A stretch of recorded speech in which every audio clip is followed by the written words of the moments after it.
Welcome everybody to Pitching Nice. Pixels. My name is Tennyson E. Stead. I'm the creator of Jump Rangers.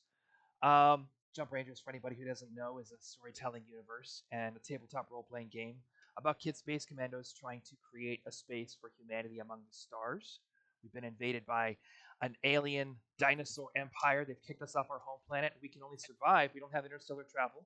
We can only survive by sneaking aboard their spaceships and spreading out into the galaxy. So humanity has become the borrowers of the universe, and there's an elite group of kids trying to create a future for us while the adults hang on to the present. That's what Jump Rangers is. You can find out more on coffee.com/Jump Rangers. Today is Pitching Pixels, where Greg and I talk about um, video games and adapting them to film and television. Greg, would you like to tell the audience who you are and what's going on in your life and where they can Yeah, find thank you. Yeah, I'm Greg Schwartz. I'm a writer, director, producer. Also, I do act, and I got my start as a stunt performer. Right now, I'm in development on a contemporary dramatic coming of age feature. I don't want to get too heavy into the details. We don't have a website, at the moment. We're still in development, but it's we're aiming to shoot it early next year, and honestly, the project's going great right now. Very happy with the development phase, and all traffic lights have been green so far. So we're Very very exciting. happy about that. Yeah. So today, at Greg's request, we are discussing the adaptation of Megaman X. I confess that I was not so much of a Super Nintendo person, so this is the first time I've encountered Mega Man. I've done my research this morning. Oh. I'm up to speed. It looks like a cool game. Did you happen to catch the sequelitis video on it? I mentioned it. I I didn't give a watched link, I but watched I watched a couple of videos on the sequels and where they went from the beginning. I did. so there's specifically it's a video. I think it was actually a channel at one point. The guy I want to say did only 2 or 3 episodes of it. He was self-animating everything when it wasn't like using gameplay footage, but Mhm. it was meant to be a kind of like a commentary on video game sequels and their value and their merits and stuff like that. And the only one that really kind of went viral is the Mega Man X one. It's like half an hour long, I think I did and see this. I think I did it's see this. incredible, Is his right? It animation talks. pixelated? Is he like a little pixel man standing there talking? No, it's kind of more of. I think it's more of like an XKCD style of animation. Did not see it then. Okay. Um, it's wonderful though, and it's not just wonderful because of the humor, but it also speaks a lot about the value of a game. And so for like you, someone as a game dev, I mean, I'm sure you already know all of the points he makes, but I think you would at least have some appreciation for it. A lot of it is like it's the brilliance of the game being able to teach you how to play it through its gameplay, rather than like shoving tutorials down Yeah. down the player's mouth. Or what is this? Oh my god, this amazing part where there's like this animated girl that he did that pops up in like the text bar. That's like Mega Man, watch out! There, these big yellow beams that'll kill you if you touch them. It's like there's none of that, right? Yeah. Yeah. Yeah. Because the game, like, it doesn't kill you, it damages you, but not in a way that's unrecoverable. So you learn, like, oh, okay, I shouldn't mess with those Yeah. things, and stuff like that. And the whole Mega Man is a thing that it's a recurring joke throughout the episode, and but there's so much of it is great, and I highly recommend it. It is maybe my favorite Super Nintendo game of all time, which is that's a big statement because there are incredible games, Link to the Past, Super Mario World, so many incredible SNES games. Street But Fighter 2 would be a hard one yeah, to beat. Would be a hard one to beat. yeah, And it's, apparently there are Street Fighter 2 Easter eggs in Mega Man X. that wouldn't surprise me. I mean, there's definitely a Hadouken Yes. in Mega Man X. Yep. There's 100% a Hadouken. But it's like a one-hit KO against one of the bosses too. I can't remember. It might be the main boss actually. You can imagine how According to awesome the that would be video. to do in the movie. There's just there's this whole fight, and then just at the very end, it's just a big old Kamehameha, It'd be amazing.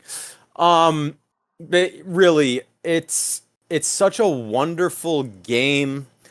The gameplay is so smooth, the music is wonderful, the challenges, the level design is wonderful, and it's such a fun game. I got it for the computer, like probably 20 years after it came out, kind of thing, because I didn't own a Super Nintendo at that point. It's like I want to play the game, and even on computer, it was still great.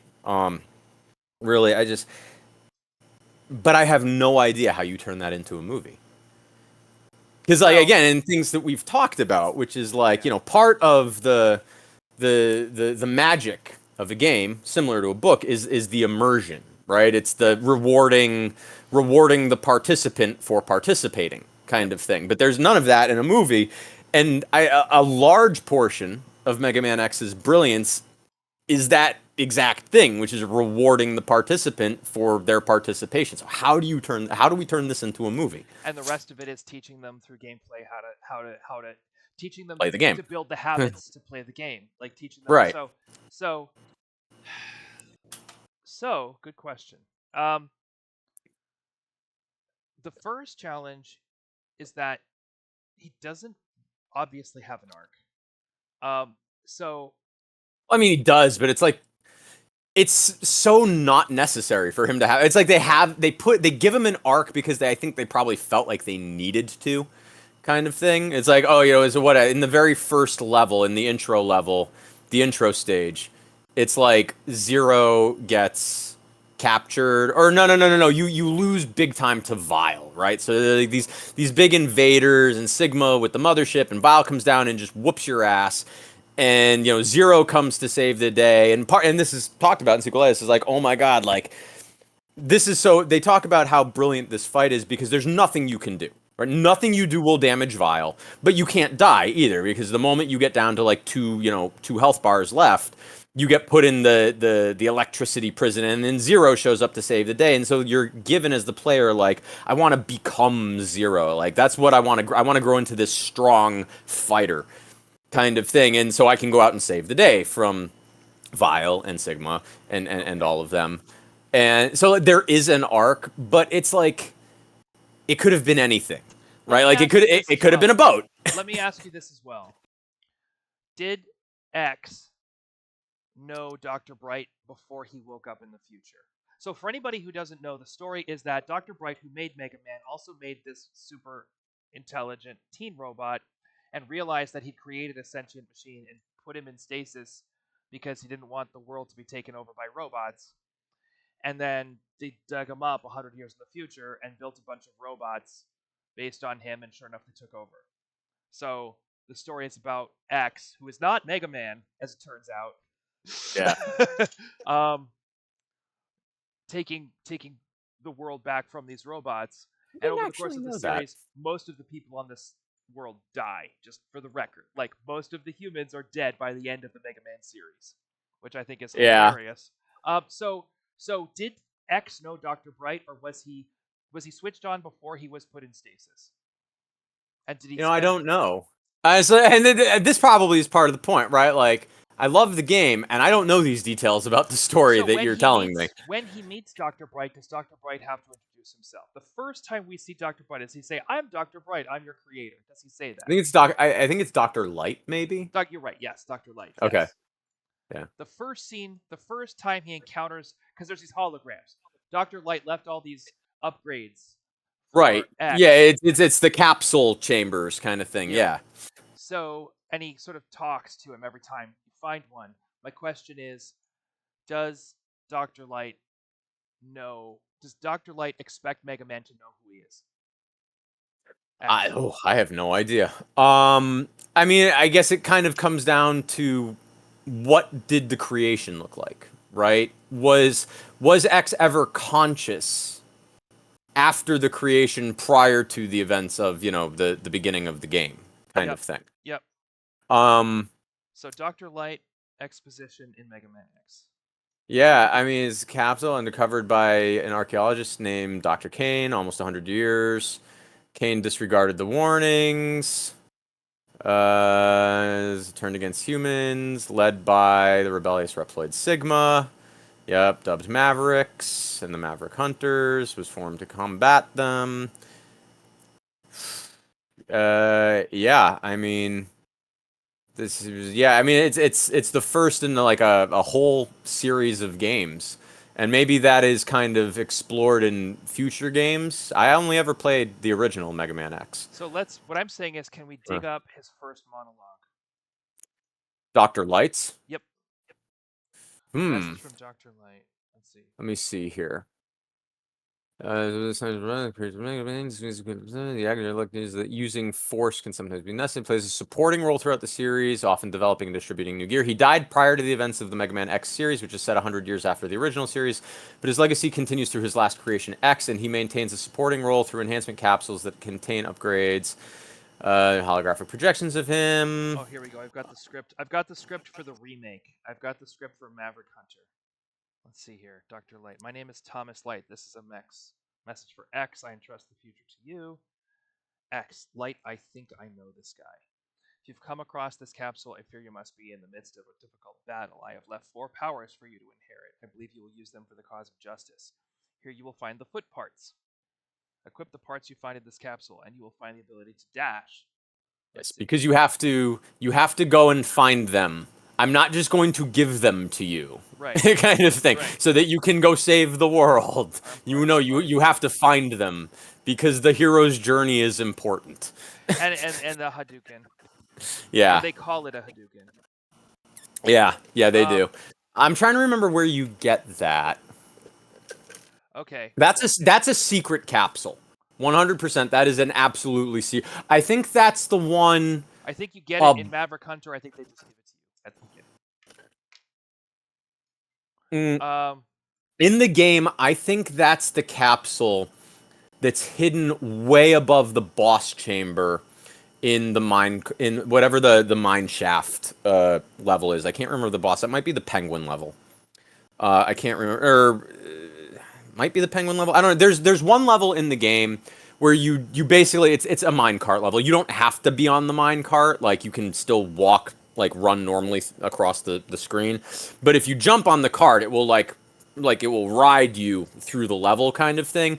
And if you have like dash and super jump and like a couple other abilities, if you like launch, if you use it to catapult yourself, there's this huge jump from like the end of the level to the boss room kind of thing. And if you don't have any of these abilities, like you just have to ride it, and it takes you over this huge gaping chasm where, you know, if you fall, you die. And you just kind of land at the boss door, you unlock the boss door, you go fight the boss. But way above that, there's a wall that you can like do a slide and like jump up. And so if you have these abilities, you can actually like catapult yourself up to that wall, and way above that is another enhancement capsule, I'm pretty sure. And I think that's where the Hadouken is. Yep. So I am not finding any. So obviously, they're suggesting that X has a sense of who Dr. Light is, but he doesn't remember him. And that could either be the creature maternal instinct or something. Like I think Dr. X programmed a sense of himself into X. I don't think X has ever met Dr. Light, which suggests to me that X was not switched on before he was stored. I tend to agree with that. So does X get switched on in the game, or is X already switched on when you start playing? So, according to this, it's that, let me see, X's capsule is uncovered by an archaeologist named Dr. Kane, who apparently is like the primary antagonist in the series. Almost 100 years after X's creation, excited by the possibilities X presented, Kane disregarded the warnings Light had logged in the capsule and created a legion of robots that replicated X's free will. These robots were called Reploids. A number of Reploids turned against humans, led by the rebellious Reploid Sigma. They are dubbed Mavericks, and a bunch of these are the bosses, I believe. And a force called the Maverick Hunters was formed to combat them. The Maverick Hunters were led by Sigma until he too became a Maverick and declared war against the humans, thus starting the Maverick War. X takes it upon himself to join the Maverick Hunters under his superior Zero. Throughout the series, X and Zero battle against the Mavericks to stop their plots to destroy the human race. Sigma continues using his power and a virus to create more conflicts and attempt to destroy the planet in the process. There's some very tropic kind of things in here. It's just like we're gonna have the bad guy be as bad as possible to Yes. increase the difficulty level for the good guy. And Yes. what? Why are people just randomly calling me? So It's here's like the my third first thought. one. Here's my first thought. Dr. Bright built X to be a force for Right. good. There's obviously like some Terminator in this, right? Which is like Yes, there's a Skynet. machine. There's a machine uprising, and Sigma becomes Skynet in the sequel. The first, like I've done a little bit of like Sigma turns out to be more of a virus, which is why he keeps getting new bodies. Oh, so he's like Mr. Smith in the Matrix. Yes, Yeah, very much Agent so. Smith, not Mr. Smith. So Agent Smith. so he's able to inhabit other bodies because he is an artificial intelligence. He is not. Mm-hmm. So and Kane is obviously just looking to build fame and fortune. First of all, I think this probably needs to be an animated movie. Just because I don't think What kind of animation though? oh, I think if it's not I think if it's not like animated first of all in a Japanese studio, I think there's a problem. I Well, think when I say what kind of animation, I mean like specifically like what kind of style, right? Because I mean like, look, there's the line that Disney has taken, which I understand why they did it. I don't necessarily agree with it, which is like making everything CGI yeah. now kind of thing, and I get it, right? Like it's a modern update, but I mean like, look, even their final like 2D animated movie, which is Princess and the Frog, was wonderful. Oh, And yes again, it was. Disney movies are like their own genre, Well, let me say basically. this. Like, Let me say this. yeah, Let me say this. The original Mega Man was a riff on Astro Boy. So, yeah, sure. like, you don't And want. Metroid even maybe. I don't actually. Did Metroid come after the original? Metroid must have come after the original Mega Man. Let's find out. I don't actually know. Yeah, that's. Let's see. The original Mega Man was 1987. The very first Mega Man was December 17th, 1987. And 1986 was Metroid. So, Oh, all right. So yeah, Mega Man taken from Metroid a little bit but then. but 1 year apart, those games were not. Yeah, they're probably in development at the same time. Um, Someone was looking at market trends. well, also I think that there was just a space in the Nintendo for that. I think it's Yeah. like, but what the Nintendo itself wasn't released all that much sooner than these things. And Right. what did you have? You didn't have any action gaming. Like, I think so. So Yeah. I think that this was fundamental to the way that game developers were thinking at the time in Japan more than anything else. Um, but obviously, in Mega Man X, they wanted to step away and make it a little bit more team friendly. They didn't want it to be quite so Astro Boy. So what I think you need to do is start with the Astro Boy and then introduce elements of anime into that. Okay. I think that I think that that style that we're discussing very naturally leads into Dragon Ball Z territory. Right. But I also think that you would So, like, want did you ever see a movie like Redline, which is yes. it's a space, yeah, the space racing anime movie kind of thing. And like for me, that's such a like an unconventional art style for cinema kind of thing. And like because we talk about like if this is going to be an animated thing, well, like what's the style? And I I wouldn't want it to see. be like I wouldn't want it to be like a Miyazaki movie, right? Like that doesn't seem right to me. Or like what we would consider maybe more traditional anime, like Your Name, or any of the kind of the popular Let's series. acknowledge for a Yeah, second that yeah. this movie does not get made without the consent of Nintendo. There's Oh, of no course. so what I'm Yeah. saying is Nintendo's branding is so on point that like in order now the likelihood of pitching something to Nintendo and having they are notoriously hard to work Difficult. with. But Yeah. but what I am saying is it's going to be super polished. Whatever it is, is going to be polished to the nth degree. So there's no chance of getting any kind of um, stylized, gritty, sketch-like approach to the story. It's not happening. And I Right. Okay. and as a result, like it shouldn't happen because because Yeah. that's because that's the reality of Mega Man, and that's the reality of Nintendo properties. So do you think that Nintendo would allow it to be animated? Do you think that Yep. Nintendo would be like, no, Yes. if you're gonna do this, it's got to be live. It's got to have No. all of No. the Marvel I thing think to it. I am not convinced. Luna, calm down. Hey, baby, shush. Lou, Mhm. let me just give the dog a little love real quick. I'll be right back. Just a Poppy, second. Poppy. Yep. Yeah. Nah, I mean, and for anyone who's out there watching, if you haven't seen Mega Man X, if you haven't ever played it, I mean, it's just. I assume if you're listening or you're watching, this is a you're into video games. Oh, look at the puppy! Look at the puppy! Oh my goodness! All the kisses. Um, it's just oh my god, it's a wonderful game. It's so simplistic in terms of like some of the gameplay that we get now, but really it's worth your time and your energy. I'm telling the audience if anyone is watching that give Mega Man X a shot. It's such a great game. So here's my thinking is that I think they might insist on it being animated. Okay. Um, so far, every iteration of Mario that's been that Nintendo has had the power to really influence has been animated. What Um, was the didn't wasn't there a Mario Brothers movie that came out recently? yes, and it's much more in keeping with the content of the video game and the design of the video game than obviously the Bob But it Hoskins is and like John it Leguizamo. is like a CGI like Uh huh. three-dimensional movie, right? So Yes. is this kind of the artistic style you see Mega Man being then? Similar?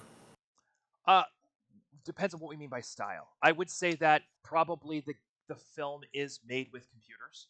I think Okay. that I think that It's not like going to be a two-dimensional no, animated no. medium. No, although I think it will be more influenced by The Super Mario Brothers movie did 1.3 billion at box office. Wow. yep, On $100 million budget. yep, It's astounding to me when I get to see these numbers because like we never get to see numbers anymore with streamers. yeah, But like, yes. wow, and this is post COVID. Yep, This is yep. 2023. They built a theme park and everything. Yeah, theme park helps. So, Is the Universal in Tokyo, right? and here in the United States. They did do the one here down in Florida. Nope, here in Los Angeles. Oh, it's in Los Angeles. Okay, not in Orlando. All right. So, Wow. so, so I think that yes, it would be computer animated, and at the There's same a market time, for it. but I also think that there is, like we said, a more edgy, like so you're going to take that Astro Boy aesthetic and you're going to move in the direction of Dragon Ball Z with that. And I think within that context, I think if you watch movies like um, Into the Spider Verse or you watch Wish from Disney, if you haven't seen it, it's visually very beautiful, Oh, and they did a Wish.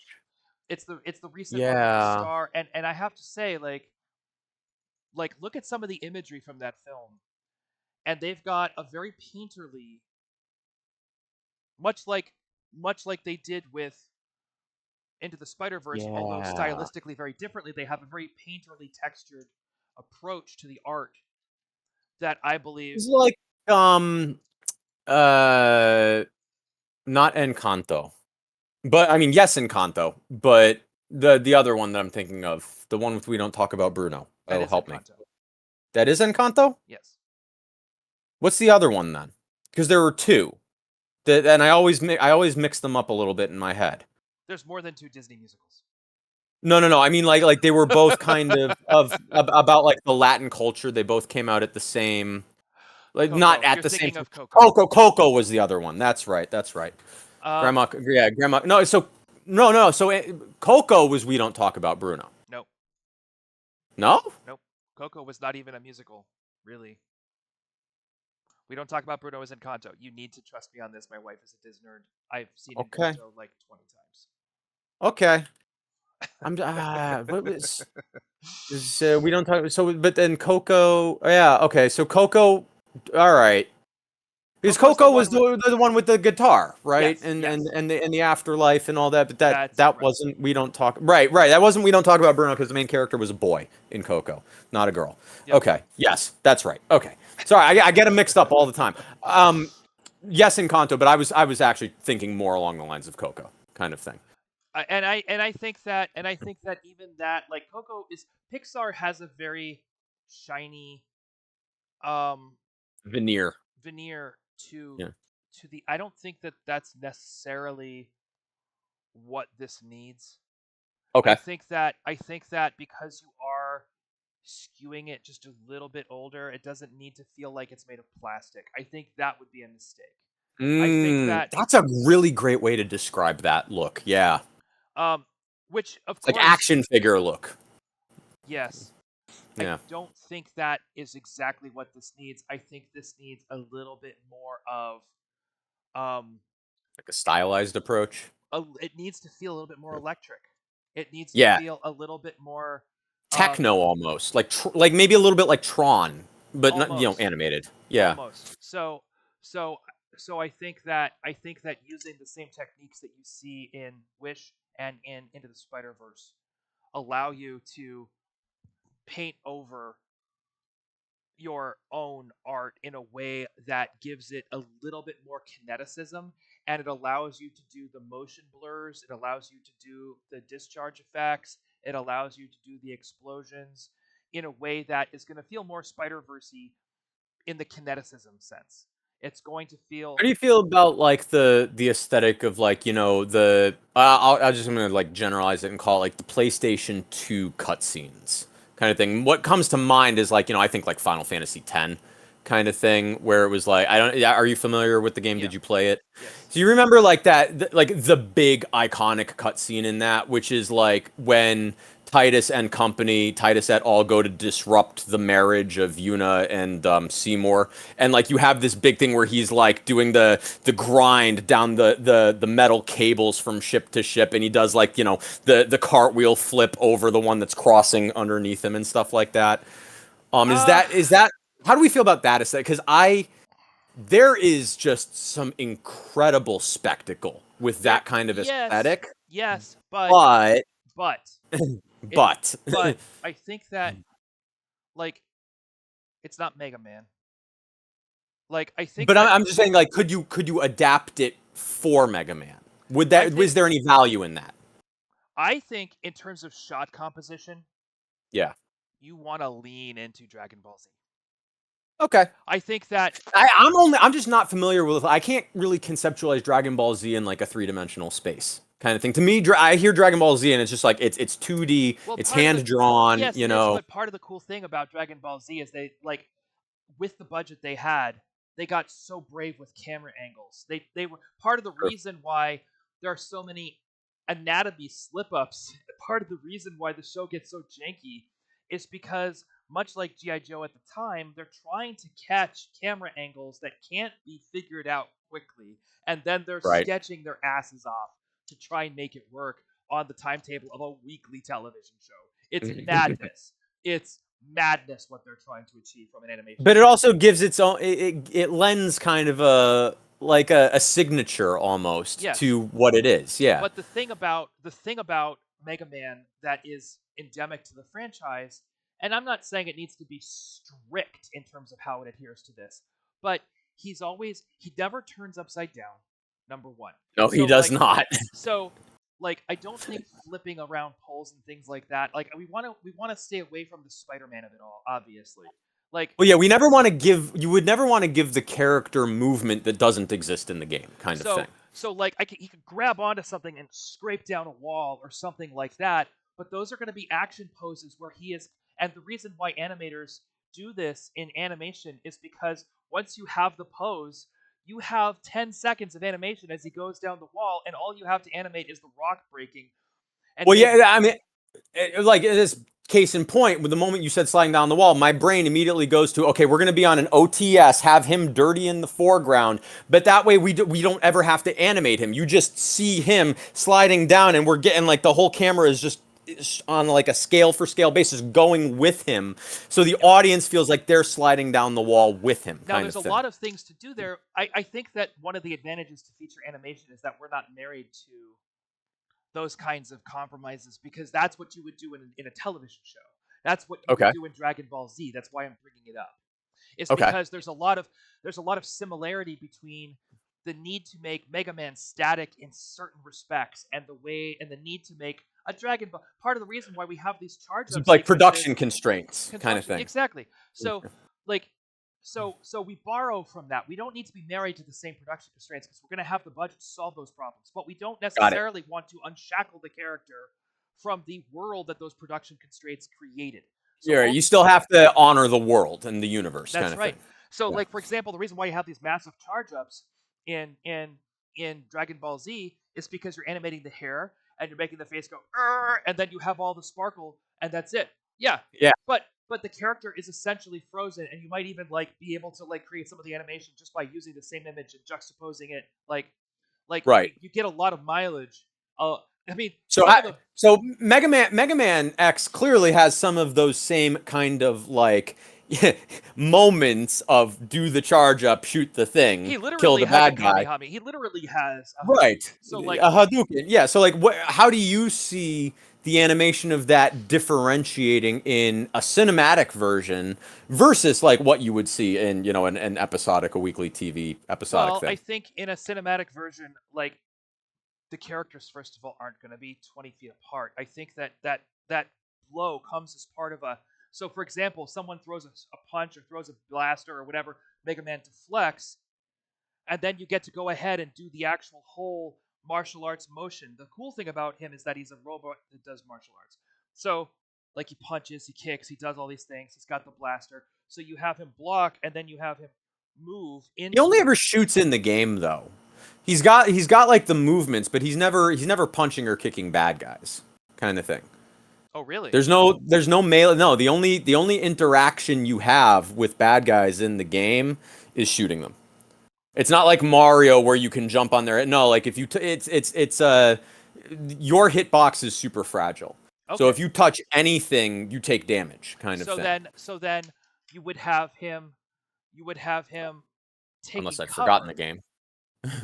You would have him Yeah, yeah, taking yeah. cover and like checking his weapon loadout, like and realizing that he's boned, and then like trying to find some other place to pull power from, like, and then maybe learning from his enemies or whatever, and then you'd have him like have to like spend the bad guys' ammo, and then once the bad guy's all shot out and is Well, reloading, then he can step in and go, Hadouken! Like, and Well, I so mean that's part of the gameplay too. Is that each time you beat a boss in the game, you gain like a weapon ability and yes, ammo essentially yep, that shares characteristics of what that boss had.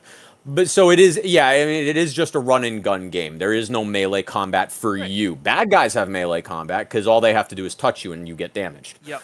But yeah, no, X himself only has the blaster. Well, then he's not a martial artist. Right. But he still has to like. So then it would be about him wasting all of the ammo that he can, and then getting in there and letting or creating a situation where he has an opening and then flowing into the release of the weapon, whatever that is, and then you would have a charge up as you would slow time probably because he's not going to have as much time to just stand around because these bad guys move a lot more quickly probably. Some of these boss battles too are on pretty like grand epic stages though. Like the one that really comes to mind is, I don't know the names of the Mavericks, to be honest. I mean, there's a list of them here on the page. Um, it's the bird one. It's the flying Yeah. boss. And all of the boss battles, I think, except for like a couple, pretty much take place in a confined arena. I mean, like very there. It's a very what's the promise of something arch? I can't remember. help me, the stage concept. The proscenium. Promethe proscenium. Yeah, yeah, yeah. It is like, again, ceiling, walls, floor, very like kind of Yeah. delineated. But the against the Falcon guy, the flying guy, you're on like basically like an Avengers level like helicarrier, and it's only floor. Right there, you can fall off the ship on either. It's more of like a Super Smash Brothers kind of arena. Hmm. No ceiling, no walls. And so something like that, and especially like the big bad is something that flies. So now you're talking like it's kind of like, a David versus the dragon kind of thing. There, like certain things like that, I think you really could, have those bigger, not slowed down, real time buildups and things. But also, like, if you consider, I think it would be good to honor that kind of character from the original game, which is like you beat a bad, you get their weapon kind of thing. Yeah, of course. It could be like an experience where maybe like, because you don't always charge the bad guy weapons. The gameplay does get a little complicated because you have to find when you start the game, there are basically there are two levels of weapon. There's you just shoot and you shoot the lemons. This is something in Yeah. serious. Lemons, yeah. But then you can charge it and you get like a slightly more powerful shot. But way later in the game, you come across one of the enhancement capsules that gives you like the stage 3 charge, essentially. So the bad guy weapons have no like secondary charge, if I remember correctly, but they do have a tertiary charge kind of thing. So like the one that really stands out to me is there are two. There's the armadillo guy. Oh, the armadillo is the guy from the minecart level, where like you shoot these bluish orbs that are essentially like shields.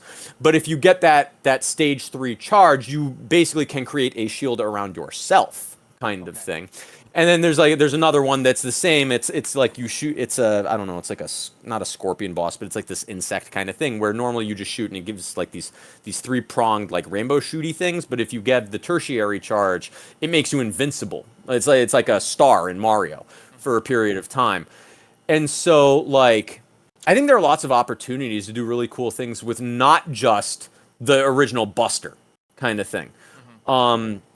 And I mean, I don't know. It's like something that I think would need to be talked about extensively in development. But I think there are opportunities to do it. I don't think. I think the only thing you might want to see in like that slow motion is kind of that Kamehameha Hadouken Yeah. thing, just because it's like it's such an iconic move. Yeah. Like it's a meme. You don't Yeah. need to have played Megaman X to kind of get the meme. Yeah. So yeah, I mean, I don't know.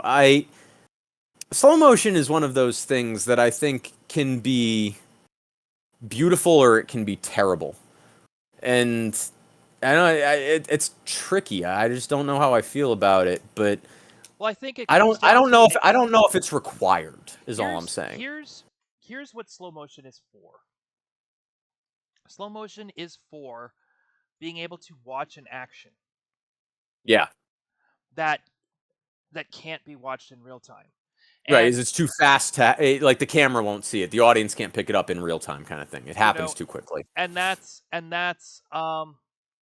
it worked in 300, it did not work in Watchmen, and that's why. Right. And Like, well, that's 300. I think is probably like the case study for how to make slow motion masterful, kind of thing. Because with that, there was so much. It wasn't just the fact that they went, from, what I say this in filmmaker terms. They went from 24 FPS to like 120 FPS or 60. I think it was probably 120, but it might have just been 60. And but it wasn't just there was a, what's the word I'm looking for? There was a beauty and a delicacy in the speed ramping, right? yeah, Because it's not just going from 20 to 60 or 60 to 20. It's how quickly they ramped from yeah, 20 to 60. And it wasn't always a linear ramp either. And this is something you learn if you do a lot of editing or you do a lot of, post-production work with this kind of things. And I do quite a bit of my own editing. it's like you never, for example, like if you're going to move the camera, you're going to zoom in or you're going to pan or tilt whatever in post, right? You never do it with like linear acceleration because it looks weird. It doesn't look real. It's always curved. It's Yeah, always like exponential to logarithmic kind of thing. yeah. Or, it's like a sine wave. Hmm. And they do it, so you do that with speed ramping too, ideally. I mean, you don't have to with speed ramping as much. It's kind of harder to see like the beginning and the end of something like that in an edit, but still like there's something about it like that's a detail that needs to at least be given consideration. And to me, that's where 300 really shines because they are so masterful with how they get in and out of their speed ramps, not just the speed ramps themselves. I think that with the Mega Man franchise's connection to anime, I think that it would be foolish to think you don't necessarily need slow motion because I think that there is going to I be I tend to agree. um and I think as well like that's one of the opportunities to show Mega Man's skill, Yeah. which he doesn't have in the beginning. Again, this is something that it can also be used to sort of convey the arc on that level of his mastery of himself in time. So what is the narrative? What is the arc, right? Because So like to me that's the big blank that I don't know how to fill because there's what we're given, but what we're given is clearly not enough so I for a think movie. I think that I think that Mega Man is built. Mega Man wants to know his father. I mean, X wants to know his father. He wants his dad. It's And basically Doctor Light kind of thing. yep, and I think that and so he's looking for Doctor Light. And the first time he finds him, like he finds out I was built to be a force of good. That's a very vague statement. Right. That's not a lot to go on. Again, right. It's not fulfilling for a character. The character would be like, I don't know what that means. I don't know what my purpose is, kind of thing. So I think that he's To gonna pass do the his butter. best to figure that out and be that person and become that person. And I think he's going to look at what he's going to wind up in a fight against Sigma because he sees Sigma doing something that he knows Dr. Light didn't want. And he's going to jump right in and commit to getting Dr. Light's wishes respected. Like he's going to jump right into this fight against these bad guys for reasons that he doesn't. He's going to go and do it because he thinks because he's trying to prove himself to his father and figure out what it means to be a good person. And I think he's going to wind up, through his efforts, giving Sigma the keys to the castle. I think he's going to wind up creating because he doesn't know he doesn't know he's doing his best to act, but he's just The trying to thing is, craft. like in the game, just like from the get go, right? He's just a soldier for good, right? That's all. Yes, That in the game, that's all he is, right? And his goal is to beat Sigma. right. And the whole idea, like I think that I would get on board with the like him needing to understand, his origins, Yeah. right? And like who he is, what his purpose is, kind of thing. And he's given a The, very clear directive. It's so vague that like he's got to figure that out for himself. I mean, you and I have even last week talked about like how we feel What's about that, the honey? whole like um Uh, Ipiluni asks, how can it be clear and vague? well, Um, right. So my thing was like we talked about like you and I kind of both see issues with the whole like hero's refusal of the call trope mhm. kind of thing. But I think that like maybe there is even in this case maybe there's a place where it could work and exist because I do like that idea of like X needing to know. I mean, like self-identity is such an important thing for anything that has autonomy or sentient thought kind of thing. Hang on one sec, Greg. What's that, sweetie? Sure. Okay, sorry about that. And no, it's all good. So I mean, I really like that. But like, what if it was, because I was kind of trying to figure it out. I don't know. We figure out that we learn like X was discovered by Cain, and this inspired him to make all the things. But like, when does X actually emerge? Right? Like, when does he actually come out of cryo or I've been whatever asking he's in. myself this. I want to touch on something you said about the refusal of the call to action. Like I I'm going to say this. This is a Nintendo game.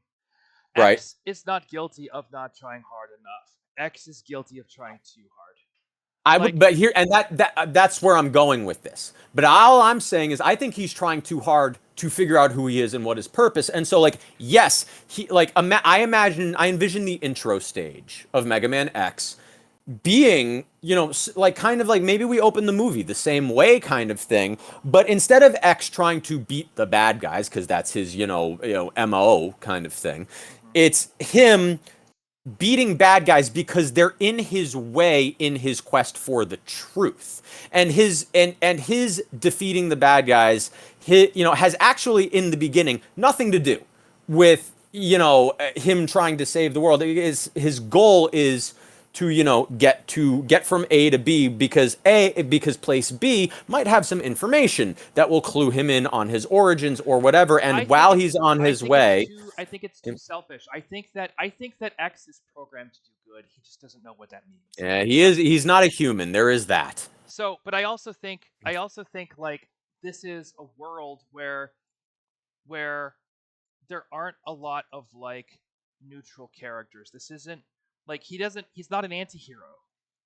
So Right. like so so he's not somebody who doesn't he feels compelled towards helping people. I think what happens is he wakes up and he's sitting in a room and Dr. Kane is like, "Hi, I'm Dr. Kane. Welcome to my office." I think you just open with like X powering up and X is trying to help and he's like and I think X jumps right in and is like, "Wow, nice. How can I help you?" And Dr. Kane's like, "Well, I'm so glad you asked. Like, I've got to let's talk about that." And X helps him build the robot army. Okay. Like Yeah. I think that X like X Dr. Kane is going to want to figure out what X is, what he's capable of. What are you reaching for, sweetie? Oh, here you go. Yeah. Um, so I lost my place. What was I saying? That's okay. X being helping Dr. Kane Right. So do the thing. that's got to be challenging for X. So this is where X is exploring and trying to figure things out, and he's like, "I'll help you," like, and maybe you can help, like, and he's like, and so X accesses the pod that he was in, and he finds the message from Doctor Light, and it's like, "I'm here to do good. I'm here to do this. I'm here to do that." He's like, "Great. I'm gonna do good. I'm gonna try. I'm gonna try. I'm gonna try," and he tries. Helping Doctor Kane seems like a good thing to do until Dr. Kane turns around and starts using his robots, and he's like, I'm not convinced this is like. And Dr. Kane's, oh no. Look, you even get to have that like very Nintendo, like, no, it's fine. Like, look, they're helping clean up the streets, they're helping do this, they're helping do that, and then Sigma like emerges, and Dr. Kane's like, oh no, Yeah, pretty much. like, oops, like, like, but at this point, like, Dr. Kane is already like, and Dr. Kane's like, and so at that point, Dr. Kane's like, okay, X, I need you to take Sigma out, and X is like, um, but this is this how is this any different? like Right. Yeah, like sorry. I just so needed to see if this voicemail was anything I needed to so now pay you've attention got this great relationship between X and Dr. Kane, which evolves over the course of the movie because X is going to be using Dr. Kane for information and intelligence on where to find Sigma and his minions. But Dr. Kane's supposed to be the primary antagonist, He though. is, but I think he's kind of like so you Sigma's the antagonist that always hates X. Dr. Kane gets to be the antagonist that like X isn't sure whether or I mean, not is Dr. Kane supposed to be kind of the oh my God, sorry, the guy from StarCraft. Help. Uh Arcturus Mensk.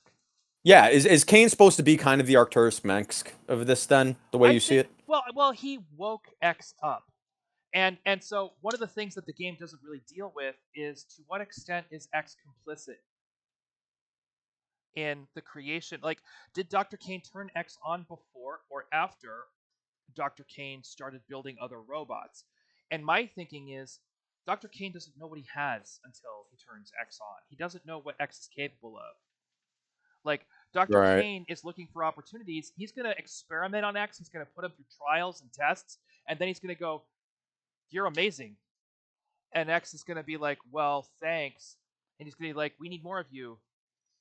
Like, and he's going to have to get X. It's his job to get X to agree to this, to agree to help. And X is naive because this is his first day of life. Right. Like, And so so, well, all right. So if we're thinking about, like, if we're going back to like day one, yeah, right, or day zero kind yeah, of thing. So this is like we're talking about. I think we're maybe talking about opening the movie like before the creation of Sigma and stuff like that. yes. Okay, and that's a very interesting line to take. I kind of like that. I My think when question X, I is, think when X, if X has a part to play in putting Sigma into the world, then that achieves two things. where does the action exist in, say, Act One? I guess X is trying to because become this is still an action game, so like it needs to be an action movie. I feel like. okay. Fair Yeah. enough. Yeah. Well, to some degree, to some degree, I think that X is. I think that to some degree, X is. Well, first of all, X is obviously pursuing the information about Dr. Light. Like at this point, he's trying to use the Right. office. He's in an environment. He's investigating Dr. Light. He's looking for evidence of Dr. Light. And of course, I'm going to tell you as well. There's no question that Dr. Kane is going to want help from Dr. Light as much as possible. So to any degree to which Dr. Kane, like X and Dr. Kane are working together to find as much information about Dr. Light, find as many of the capsules as they can. Now, so that's part of it. The other part is Dr. Kane is starting to build prototypes. Right.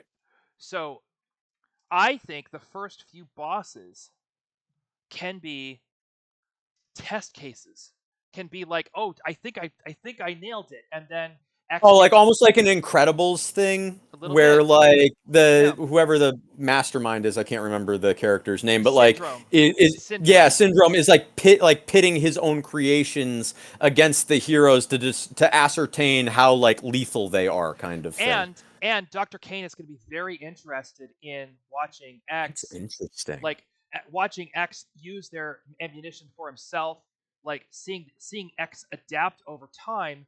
Well, Actually, you know what I like even better is Kane not realizing that that's a thing and just being obsessive about the creations, and X gets to discover that on his, like, that can be part of that, like, X's character arc is the yeah. discovery that, wait, maybe he is stronger than, like, it's a very trope thing, but like, oh, he's stronger than he realizes. He didn't know that by beating these other things he was assimilating, like, I don't know, their code or whatever. Oh, um I think he actually like takes these robots apart. I think he actually takes their weapons. Oh, like physically dissects them. Or like Excellent. or So like actually, this brings up a question that I wanted to ask, but I didn't want to interrupt you, yeah. which was like, how much human versus how much robot is X? Like, is he like a Data from Star Trek, or is he like, a T1, a Terminator, Arnold Schwarzenegger Terminator? Like what's the level of sentience versus, robot rules kind of thing? Oh, I see. I think that again, he's a teen Astro Boy. Right. So, um he clearly has directives. He clearly is like I don't think he's necessarily governed by Asimov's three rules. I don't think that Right. like but Is but he to AI? I mean, that's a good question. Is he yeah, AI or is it something yeah. else? No, he's an artificial intelligence. So I mean, He's a boy. I mean, He's I assume we Pinocchio. would He's the be. Pinocchio story. He's a Pinocchio. So we would have to. I mean, it would be Hang on, silly Greg. for One us. sec. What's that, sweetie? Yeah. Ippy Looney would like to know if Pinocchio is where they got the idea for. Oh, for For Oh, what? it's Astro Boy and Jenny the Teenage Robot connected? I don't know Jenny the Teenage Robot. Nor do I. No, I don't know that Um, show. It was a cartoon in the 90s. No, I'm not don't familiar know with it. it. Not familiar. Um, Hmm. what was it? Right. So, like, if he's an AI, like, I feel like we have to adhere to kind of the concept that AI learns through experience. You Yes. know, AI assimilates. AI is like your poster child for Bayesian inference. I feel like. Tell me what If you're Bayesian inference is. Yeah, Bayesian inference is a mathematical concept, especially in statistics, where basically like you are given, X amount of data from which to make an assumption about something that cannot be factually known. You can only extrapolate data I and see. I see. make I see. make solid information. But that said, as new data becomes available or new data emerges, you have to make new inferences incorporating the old data, kind of Okay. thing. Okay. That's a very kind of like, I feel, layman's way to describe it. Okay. But yeah, I mean, but like AI is kind of that poster child because it's a learning process. Bayesian inference is a very like kind of logically constructed methodology of learning things. It's not great for emotional learning, Yeah. excellent for logical learning. But that falls right into AI wheelhouse, right? But also, what are does X feel emotions? What emotions does X feel? Because like emotions are not an AI thing. Emotions are not a robot thing. And so this is like kind of my point. I remember it's the only Star Trek movie I've actually ever seen that's not part of the new Yeah. the new ones Yep. You're since talking about First which were awesome. Contact, where they gave Data the chip. Yeah. There was one of the originals where all I remember about it, there was like this weapon and like this really bright like ribbon of light, and the ribbon of light weapon would like cause catastrophic things. And I think there was some time travel in it, but I remember that there was like a cat. And Data was obsessed with saving the cat. And then, like, at the end of the movie, or just obsessed with the cat. And then, like, at the end of the movie, when Data realizes that the cat has survived, we see Data cry. And, like, Data is like, why am I crying? I don't know what is this feeling? What is going Yeah. on? Yeah. And it's like one of those moments. I don't remember which movie. It might have been two or four. I don't know. I It don't was think it was the original. Generations. It was Yeah, Generations. that sounds right. That sounds right. Um, and so yeah, what is X like? I think that understanding what X's like balance is, I guess. I think that X, like, based on my experience with anime, I think that X clearly is aspirational and has emotions. X has hope. X has drive, emotional drive. It's just that X's emotional expression is probably a little bit muted in the sense that they are more Can I um pitch you an idea? sure. What if X let's say X is like true apex AI that does have self-awareness and emotions Okay. and that sentient reasoning, and but let's say like that was, forgive the analogy, but like that's the super serum, right? That the German doctor from Captain America was able to make, right? Mhm. And he's the only one who was ever able to make it. Yeah. And so Kane sees X, for what X is, and is like, this is pinnacle. This is what I have to recreate. And all of his attempts are failures to recreate X, kind of thing. I think And, so. and yeah, and so it's like, and X, as X is this character with emotion. Now there's like an element of trauma getting added to it, like because now there's like maybe fratricide vibes going on and stuff like that. I don't know. I like that's a very interesting line for me to think It about. It's intriguing. I think that there's a thematic element there, but I don't think it's something you want to explore because at the end of the day, this movie is PG. Yeah, that does make it a little bit heavier for sure. Like Yeah. you don't want to get, but I do think that in trying to create X, I think that Kane winds up creating a sociopath. or a psychopath Well, in Sigma. in Sigma. I Yeah, think yeah, that yeah. there's an element of that going on where it's like, I might say it's like you might even almost be able to draw the comparison to like Vision versus Ultron kind of thing.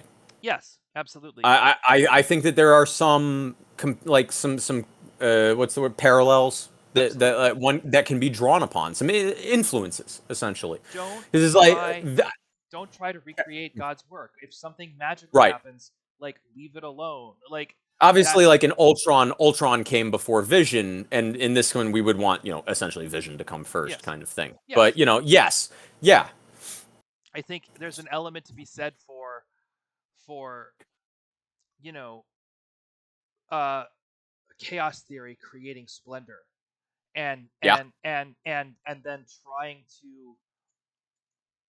trying to recreate that is a mistake. And I think Well, which that you can't. I mean, that's part of like the laws of chaos theories. You so can't recreate it. so that's Kane's goal, is to create that. And in the first act, he's got access to X to help him, and then as the thing goes on, X's efforts to help Kane wind up creating this nightmare, and that's the beginning of the second act, where X now, in order to be good, oh no, um, What happened? the dogs are or need to be fed. Uh-oh. That's okay. Let me just check and see if Evan has fed the That's dogs. fine. I need like 1 minute just to use the bathroom anyway. We could take like just a quick like 60 Okay, second break or something. can do. Yes. All right. I'll be right back.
Ugh.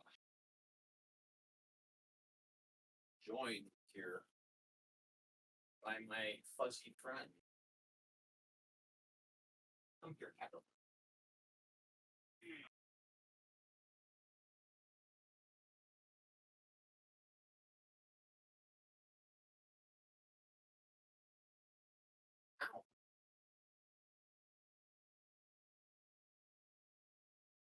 Being joined by my fuzziest friend.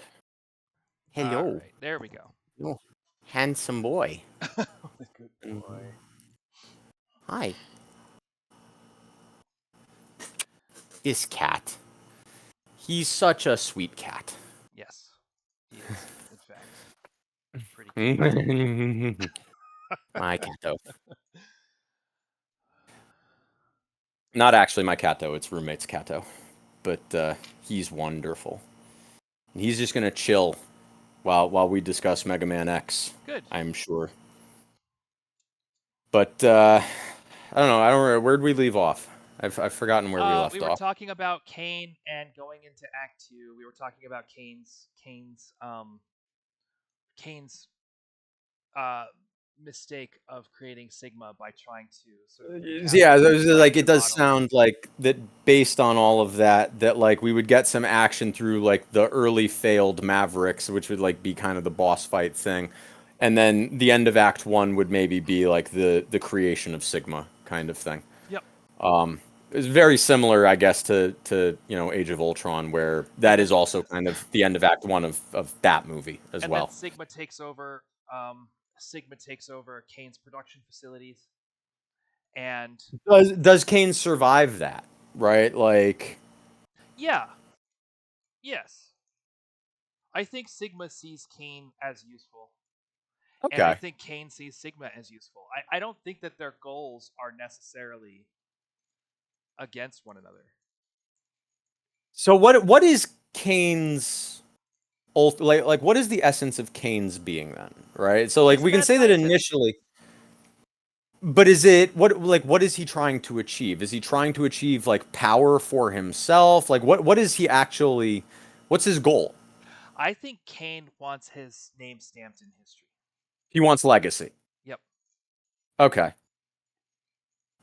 And so he's creating these robots to change the world. to for the better or I like mean, I think he's I think I think the thing that X needs to understand about Kane and that he needs to learn about Kane is that Kane is ambivalent with regards to the answer to that question. I think that X automatically assumes that Kane is trying to change the world for the better and that he can be what will the trusted. audience assume though?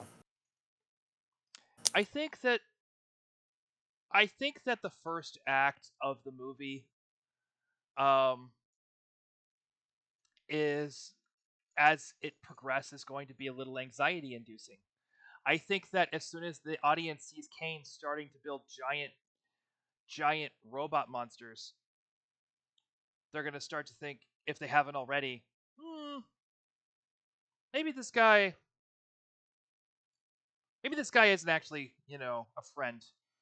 Well, I mean, like post the creation of Sigma, I could totally see a line where, like, Kane views Sigma as his greatest creation, so he has to, I don't know, support Sigma or whatever, right? Like, he's not gonna, like, that's, I think, probably maybe where the divide happens is like X, ends up having to try to, eliminate Sigma, and Kane is like, F off, don't you dare kill my create, and then the efforts switch to Kane trying to protect Sigma to a degree or whatever. I I don't think even know if Kane's how goal Kane and would do that, Sigma's but goal doesn't necessarily need to be exactly the same goal. I don't think oh, Kane so right, but I do think that X looking at what the robots are doing and what Sigma is doing and saying this is terrible, and Sigma just and Kane just saying, what do you mean? Like, this is amazing.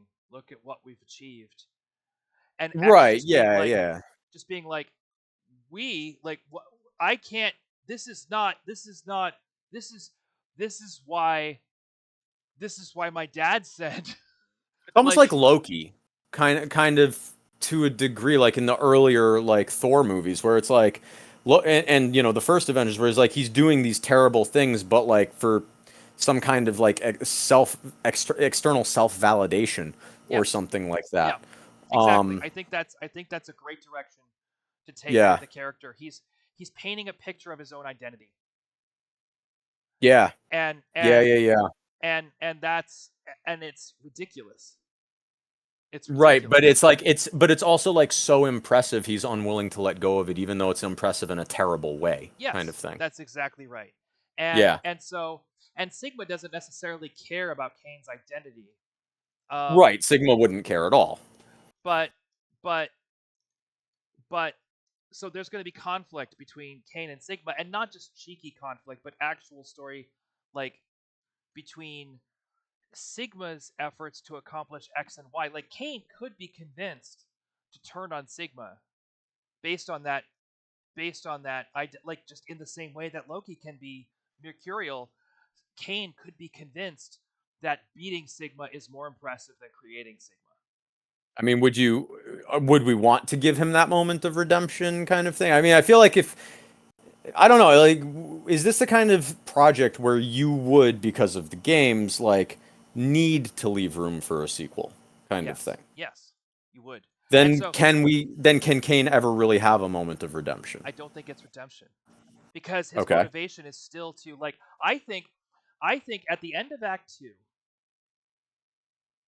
I think so talking this through, one thought that I would have is that so Mega Man is trying to find Kane and shut Kane down, and he has to track him, and he's dealing with all these robots along the way, and that's the rest of the like to the extent that there's boss fights, it's because it's an investigation. You know what I mean? He's on a treasure hunt to find Kane and to shut Kane down. He needs to get through, and he's going to realize he can use the robots and their weaponry to help defeat Kane along the way. These are the weapons Kane has designed. These are the weapons Kane is using. I can use them.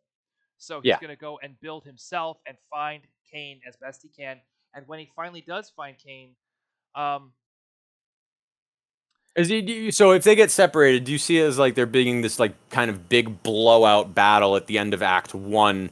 When we get like the first like maybe like X versus Sigma conflict, and yes, then this causes them to become separated. I don't even think it's like I think the split is going to be pretty straightforward. I think it's going to be super easy to understand. I think there's going to be a point where Kane is like, "This is awesome," and X is going to be like, "What?" like Oh, and it's like Kane abandons X for Sigma kind of thing. totally. Like and so and it doesn't even need to be like dwelled upon. It's a done deal. Like What if that's the Vile moment, right? Like because so in the intro stage in the game, right? You're fighting along, you're going along, and then you come across Vile jumping out of like the Sigma, mothership or whatever. yeah. Vile tunes up, Mega Man X's ass and everything, and Zero comes and saves the day. And so like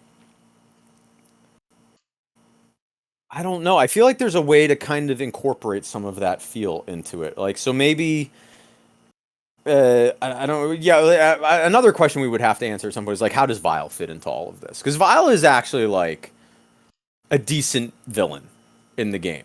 Like, not a whole lot of story. He's just kind of like a higher level henchman. But there's a what's the like? There's a degree of like toxicity that the character has that's like great for a bad guy kind of thing. Okay. And I feel like it would be a mistake to just like, write Vile out kind of thing. Well, then Um, Vile can be the last machine that X tests, and right. he's kind of like the one that works, and Right. But it's just like maybe like forgive me, maybe like it's, Sigma gets created and Sigma is Kane's grand like masterpiece or whatever. But and so Vile is like, forgive the comparison, but like, created from Sigma's rib or something. And I see. and then there's this test, and then like Vile actually like there's like again there's this big blowout kind of battle at the end of Act One between Vile and X, which is like it destroys the lab, it I destroys think that's I everything, think and that's Zero has to come and save X. I think that I think that I think that maybe that's not epic. So Okay. I think instead you let everything we've said be the case. X fights Sigma at the end of Act 1, and then Sigma creates Vile to chase X down. Okay. And that can be at pinch 1 or it can be at the midpoint. So Sigma starts creating the robots. Like, what's Kane's role after Act Or One, then, Sigma kind of and thing? Kane, or like Sigma demands Oh, change. okay, from Kane, Yeah, kind of thing. maybe that's the Got case. it. But however that happens, like Vile is an example of kind of the next generation. Sure. Like Sigma was the best that Kane could do, and Sigma knows that Kane's efforts aren't going to cut it. Right. So so Because I so feel like we should have that moment of helplessness mhm, from X where Zero kind of comes to save the day. I mean, that's just such an iconic moment in the game, and mhm. if you, again, that's like another that's these things I call sometimes they're just called like the moments where like I'm a writer. I'm never going to say the writing is not important, Mhm. but like there are sometimes moments in movies and cinema, whatever, that kind of supersede the writing a little bit. Hmm. And I feel like this is probably one of those moments where it's just, yeah, I mean, it's not having really strong writing, cohesive and clean writing is extraordinarily important. I'm never going to say that it's not, but it's kind of like we were talking about earlier, with my project. I was talking about like the magic of a setting kind of thing. And it's just, yes, it just needs to be found organically, right? Like you can't force the characters into the situation to, fit your needs. But I feel like that's a moment we like as a writer and as a director, I would be like, we really can't find a way to make this work in the movie, kind of thing. There's no way that this can work, and I would just, it would be a disappointment to me. And I feel it would be a disappointment to the fans too, if there was no Well, look, way to look. make it At the work. end of the day, like you're dealing with a story that does exist on its own terms. Like That's true. you are adapting a story, and you know we're filling in information here that doesn't exist in the game, but there's no reason why it couldn't have.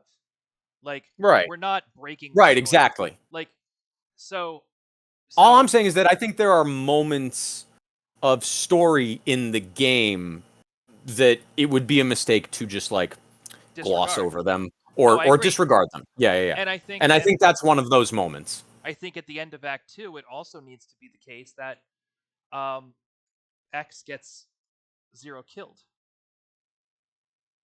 Yeah, but Zero doesn't die in the game, does he? Yes. He does die in the game. When does Zero die in the game? Against the second fight with Vile? That's it. Wow. Yeah, you know what? Now that you're saying it, I think you are right. I think Zero does die in the game, but I'm just like, when? They resurrect Zero in the sequel. Right, right. Yeah, he's a robot, of course. So of course he can be resurrected. But what is this? Megaman X, X's comrade and best friend. Fight enemies. He says he becomes a playable character in X3, albeit limited. Debuts as a full. No, I'm not interested about him playing in a. I want the story, critical reception. Why does sometimes like these things they just don't? It's on the Wikipedia page. I'm looking at Zero's Wikipedia page and I don't No, see it. it's on the Mega Man X Wikipedia page under the plot Mega Man section. X, plot, Kane, Reploids, Mega Man, Sigma. I don't see it here. I'm sure that I'm right, and I did my research. I don't know where this I'm sure information. that you're right too, because now that you say it, it sounds right to me. Let me see. When does Zero die in Mega Man X? Zero, and first result is zero death count through the ages. What's Let's see. Oh yeah, I guess he dies against the second fight. Again, yeah. You know what? That's the full circle moment in the game, because in the first Vile fight, Zero saves X from total annihilation at the hands of Vile, and in the second Vile fight, X fails to save Zero from annihilation at the hands of Vile. So but he does kill Vile. Let me let the cat out. The cat wants out. Sitting at my door, mowing. Hello, sir. All right, go on.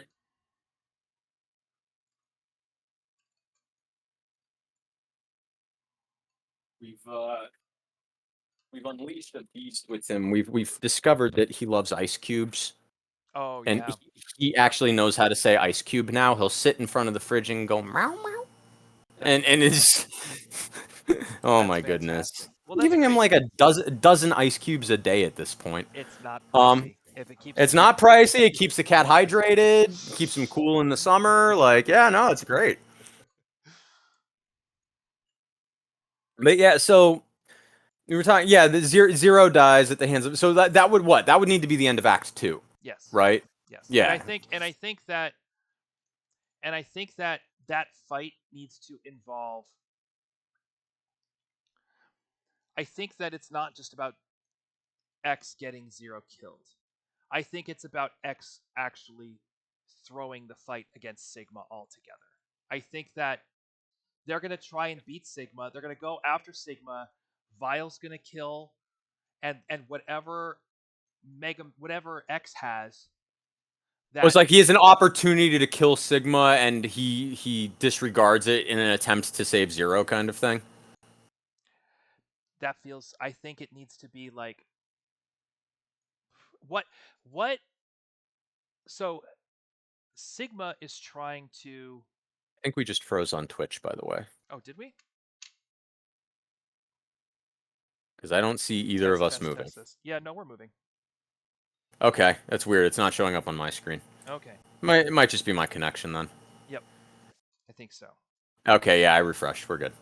So, so to me, like by tracking down Sigma, Yeah. X needs to create not in an, if at all possible, not in an artificial way. X needs to create Sigma's victory. X needs to give Sigma what they need to finish what they started. Okay. Um, What is that? which is it's zero. It's zero. Like they kill Zero, and then they take Zero. But Vile's gone, right? Like, because you have to, because Yes. X has to beat Vile in all Yes. of this, but it X has beats to, like, Vile. I'm totally on the page of like totally Pyrrhic victory here, kind of thing. X beats Vile, Yeah. and while X is fighting Vile, Sigma takes Zero's body. Okay.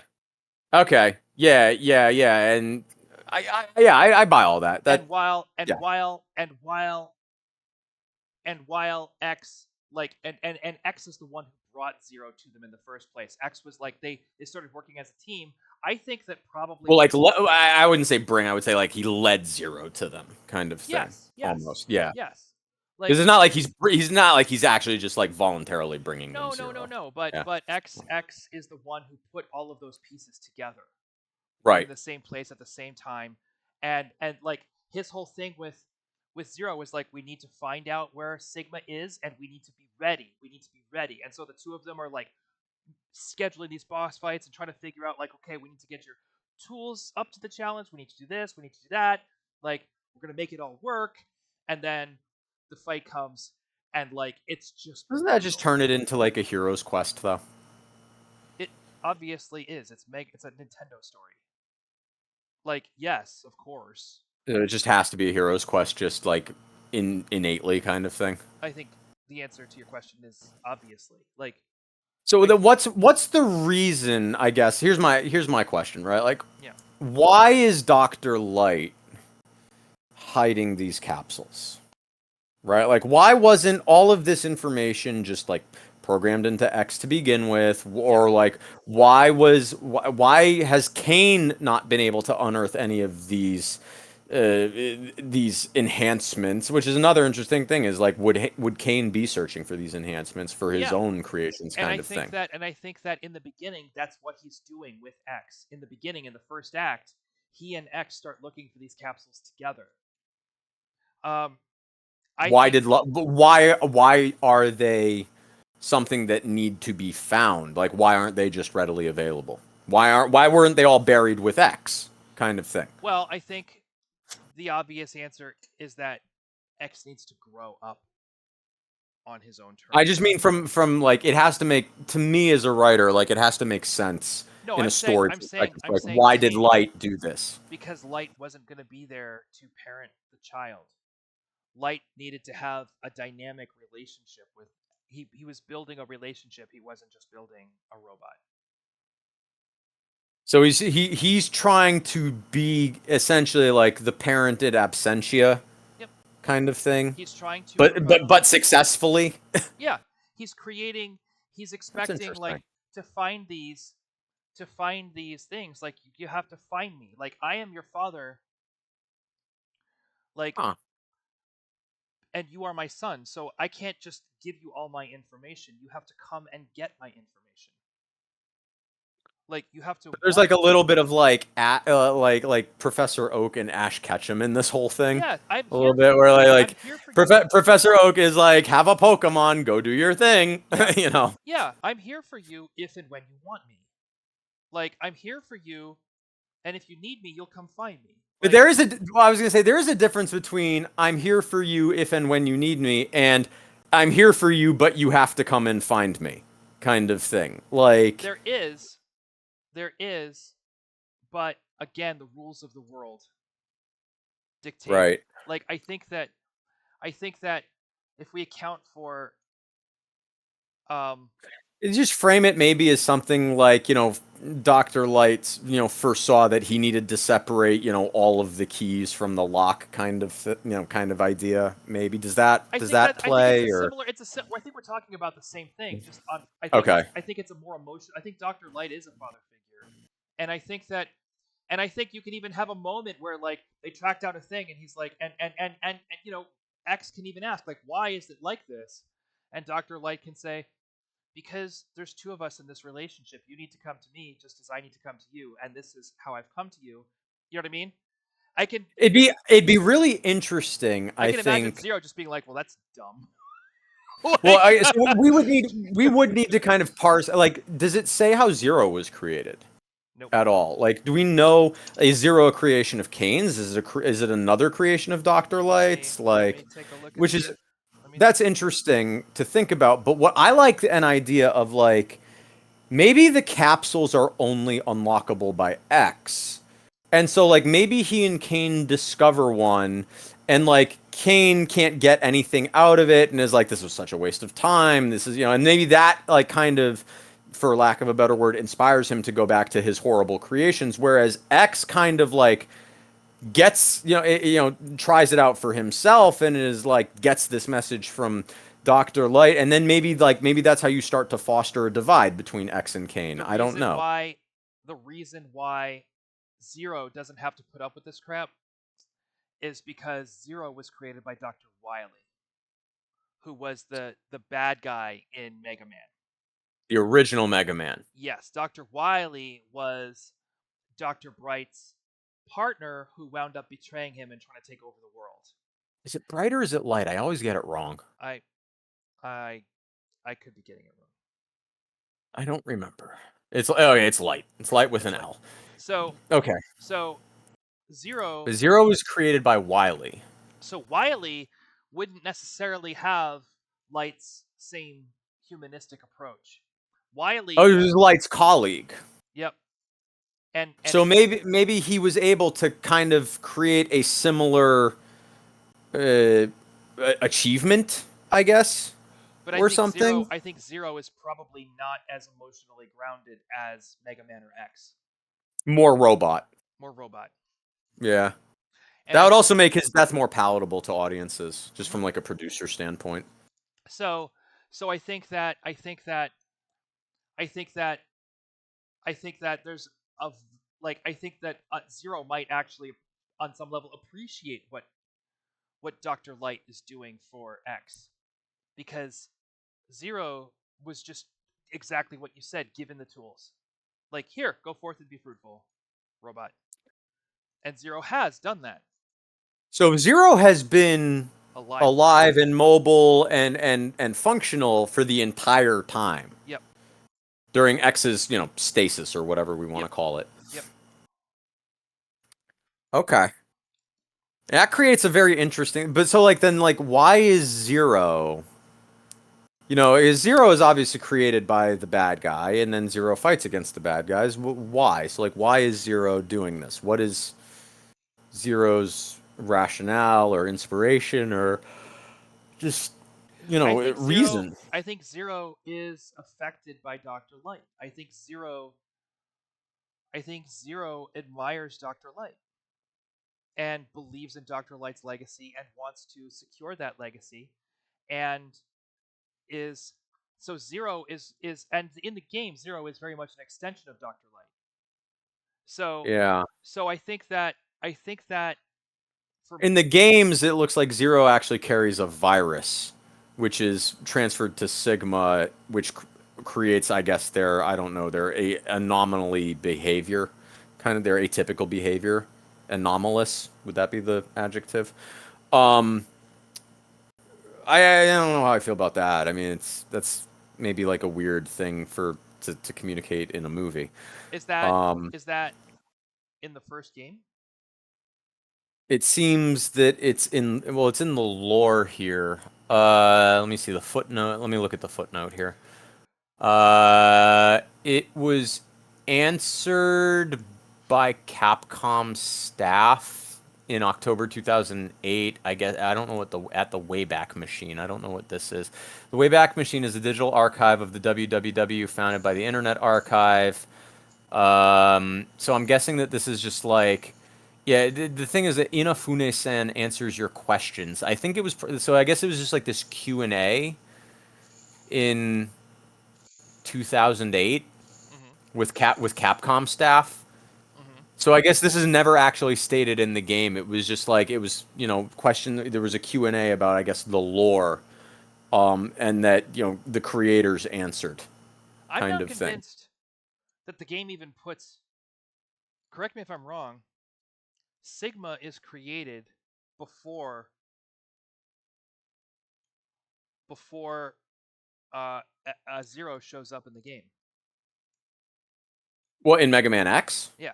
or just in all of the games, No, no. kind of thing. In Megaman X, there is no Well, like Zero. well, there is no creation in Mega Man X. Everything is already created before the game opens.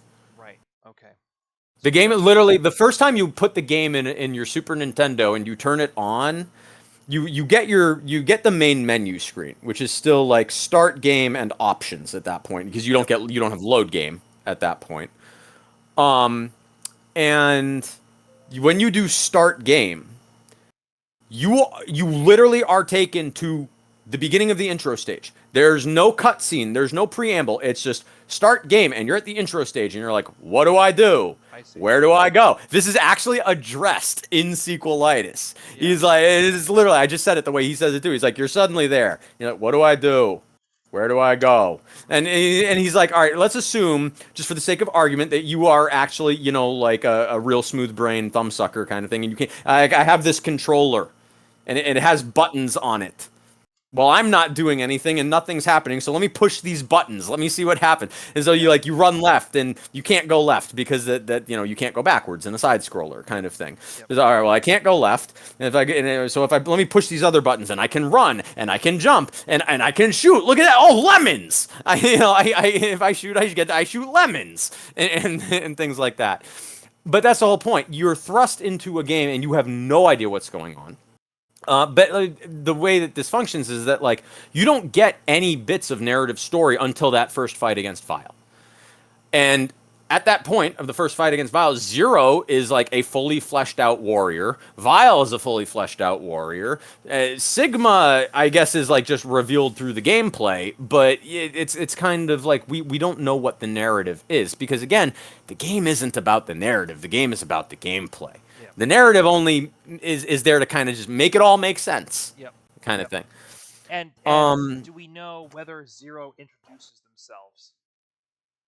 Zero's introduction in the game is saving X's ass from Vile, because what happens is you fight Vile, you can't damage Vile. Vile gets you down to 2 health bars and throws you in like this electric kind of like, it's like that thing in the first Doctor Strange, that the cape makes Doctor Strange throw it at Mads Mikkelsen's character, and then it just binds him kind of thing. Yeah. And so like you're doing that, and Vile's about to administer the coup de grace. And all of a sudden we hear like the big charge up noise from off screen, and like this big buster shot comes in and blasts off Vile. Oh no, what it is, Vile is holding X up and like in a chokehold, like he's gonna do like the WWE Big Show choke slam. Yep. And so the buster shot blows off Vile's arm, because he's in like this big like mech kind of thing. It's not Vile by himself. It's Vile in a huge mech armor kind of thing. Okay. Blows off this arm, and like that made X gets dropped and falls to the ground, and like Zero shows up with the dash and like goes starts to maybe kick Vile's ass a little bit, and Vile pieces it out of there. And but that's the introduction. And then there's this dialogue between X and Zero, which is X is like, I'm not strong enough, and Zero's like, do not worry, someday you may even be stronger than me. Very, very anime style of foreshadowing and dialogue and all of that. Yep. But that's the introduction to Zero. Plain and simple. And I Okay. don't know if he's in the original series. I don't think. Yeah, no, Zero debuted in Mega Man X. So even though like he's supposed to exist for like the entire time period, we don't ever see him in other games. He is introduced in that game. Yep. Okay. Um, this is why I think this is a really fascinating game to talk about adapting, just because like I don't think this is just easy. I think this is Yeah. really like because there again, whatever narrative exists in the game, it's not super functional Yeah. for the way I see it in a movie. But you still got to find a way to have those moments. You have to have that moment of Zero showing up and saving X. You have to have that moment, like you said, end of Act 2. Vile is defeated by X, but at the cost of Zero's life, kind of thing. Really, those are probably the only two moments I think that you'd have to hit. I mean, we want to see, some of those like X finding the upgrade moments, getting to have those like kind of one-way conversations with Dr. Light, in the capsules. But and so the big question for me was always like, how do you find narrative lines of action So for the here's so characters? here's here's how I would suggest dealing with Zero. Yeah. I know this is going to feel late, but hear me out. I think Yeah, I wrote a movie where like one of the main supporting characters doesn't get introduced until page 86. Like, I like think that I think that the fight between Vile and X happens at the midpoint of the movie. the second one or the first one, The first one. where Zero comes to save the day. Yes. Okay. I think that because because it has to make sense that Zero knows where X is, like, and what X is doing. So I think that X sets out as a lone warrior to start the fight against Sigma at the beginning of the second act, and they're trying to track Sigma down. They have a boss fight at the first pinch. You see what I'm saying? In order to, and that's when they learn how to like take ammunition and use other weapons. You see what I'm saying? They're trying to become someone who can beat Sigma, and Vile is X and Zero no, or just X. X and Kane? Kane is Oh, okay, okay. X, just X by himself.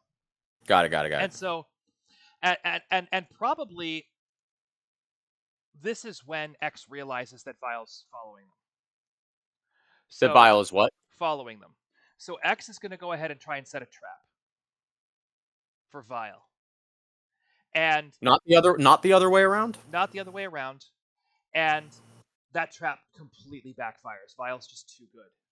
Like Vile's X is going to try and choose the battleground where he meets Vile. Vile pummels him. I gotta steal the line from Guardians of the Galaxy Volume 3 here, but like Yeah. doesn't that just it's not a trap with both sides know it's a trap, it's a face off. Yeah. Right? But like Yeah. that's true. Actually, it's not a trap if both sides know it's a trap. It is a face off. Like Yes. that's actually accurate. So like is that what's going on here? Like Yeah. what Yeah. what is it? And then at that moment, X Yeah. has created such a mess and done. How does X create a mess like initial? This is just I feel like with this kind of thing, once you're able to get momentum behind the narrative, a lot of the pieces will fall into place, Well, kind so of thing. at the point where Yeah. so at the end of the first act, you have Kane and Sigma trying to take over the world and building all these machines. What is Right. the audience's knowledge of Zero at the end of Act 1? Zero. They know nothing. See, I don't mind introducing characters or concepts late, but I feel like if you're going to do that, the audience needs to at least be able to feel their absence. I think that audiences that know Mega Man are going to start to wonder. Oh, for sure. The fans will understand. The fans will get it. But again, I'm also of the mindset like you can't just create an adaptation only for the fans. It has No, to have a way I to agree, appeal but to broader but I audiences. think broader audiences don't know that Zero exists. So there's no issue. So ultimately, what I'm saying is, at But the then end, doesn't it just feel like a Deus Ex Machina? no, I mean it already is a Deus Ex Machina. Pun kind of So intended. so so I mean it literally is. So what we're trying to do is build a story that X is driving, and ultimately, what I'm saying is, so at the end of the first act, we have Sigma trying to take over the world and Kane helping. right? And Okay. X is going to start targeting, like, X is going to have to find robots that are causing mayhem to interrogate them about where Sigma is and what's going on. So the first boss fight is going to be X, like, looking for an opportunity to jump in, and they find an opportunity, they take this robot down, and um that's how they put themselves on Kane's radar, right? Because Kane and I'm not Kane, I'm sorry. Vile. Sigma? Vile's radar. Vile. Um Vile's radar. so Vile is going to start tracking X to take them down. X is going to have to start playing this cat and mouse game against Vile and figuring out how to get the upper hand on them. And all of this mayhem, just in terms of human society, is going to be in the news. It's going, like, all of this is starting to become very real and very visible. Robots are taking over the world. Here's this Maverick. You see what I'm saying? Or this Maverick hunter. You see what I'm saying? Like, trying to put a stop But to then, it. so how does that change how Act One ends? It Then, doesn't. We're going into the midpoint of Act 2 here. So, but so I'm saying this doesn't feel organic to me. This feels forced, based on what we've already discussed for Act One, though. no, no, no. Because like Because if X and Vile have already fought, or let's say it's not they haven't fought, but like or X and Sigma have fought, like again, like what's now the end of Act One if we're moving the first Vile fight to the midpoint the kind end of thing. Act 1 is the fight between X and Sigma.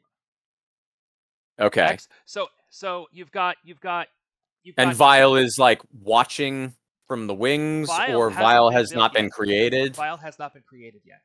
Vile is something Sigma creates to take care of X. Okay. Okay. Yeah. I like that, but I don't know. Everything that you're saying does make sense to me, but Ian, you and I have talked about like this kind of concept in the past about how like, oh, you don't need to foreshadow these things, and I'm just like, no one I've talked to agrees with that statement, kind of thing. And it's not meant to be like a criticism of you or anything, but it's just like you can't just introduce things with no foreshadowing, with no context, and expect an audience to play ball with you. It takes them out of the moment because they have to stop and think. They're like, wait, where did this come from? I think that like the foreshadowing is. I think there is an element of where did this come from with Zero. I think that that's part of the character, and I think that like I'm cool with that, but then how do you establish that as part of the rules of the universe, right? So if it makes sense in the rules of the universe for characters kind of just to appear because that's like how it's functioning. I'm cool with that, but how is that communicated earlier? And it has to be. I guess You can't just force an audience to assimilate a new rule of the universe and absorb a new element at the same time. Well, then, if that becomes necessary, all you need is after the first boss fight in Act 2, right? When all of this is happening, and this ties into a question of kind of the larger world and the degree to which all of this is happening in a larger world. But I think it's integral. Yes, I think the larger world rules are very important to solving. But I think you have a room full of screens and Zero watching news feeds.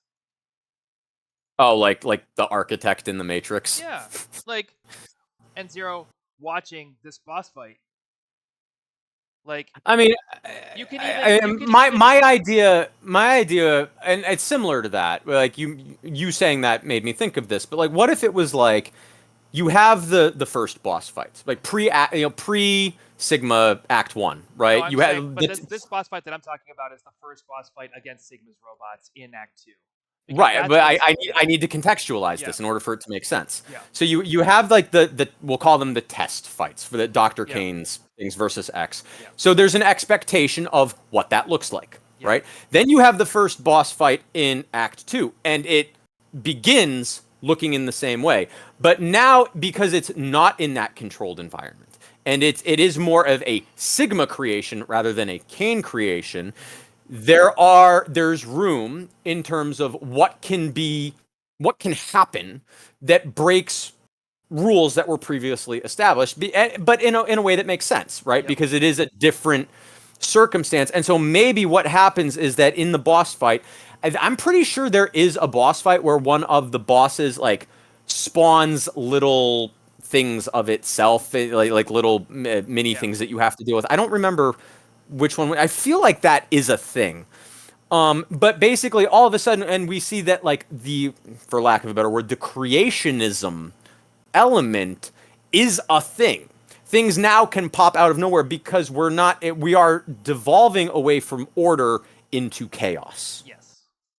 And I think if that we can establish that as part of like a rule of the universe we live in, then yes, Zero's appearance out of nowhere is fine.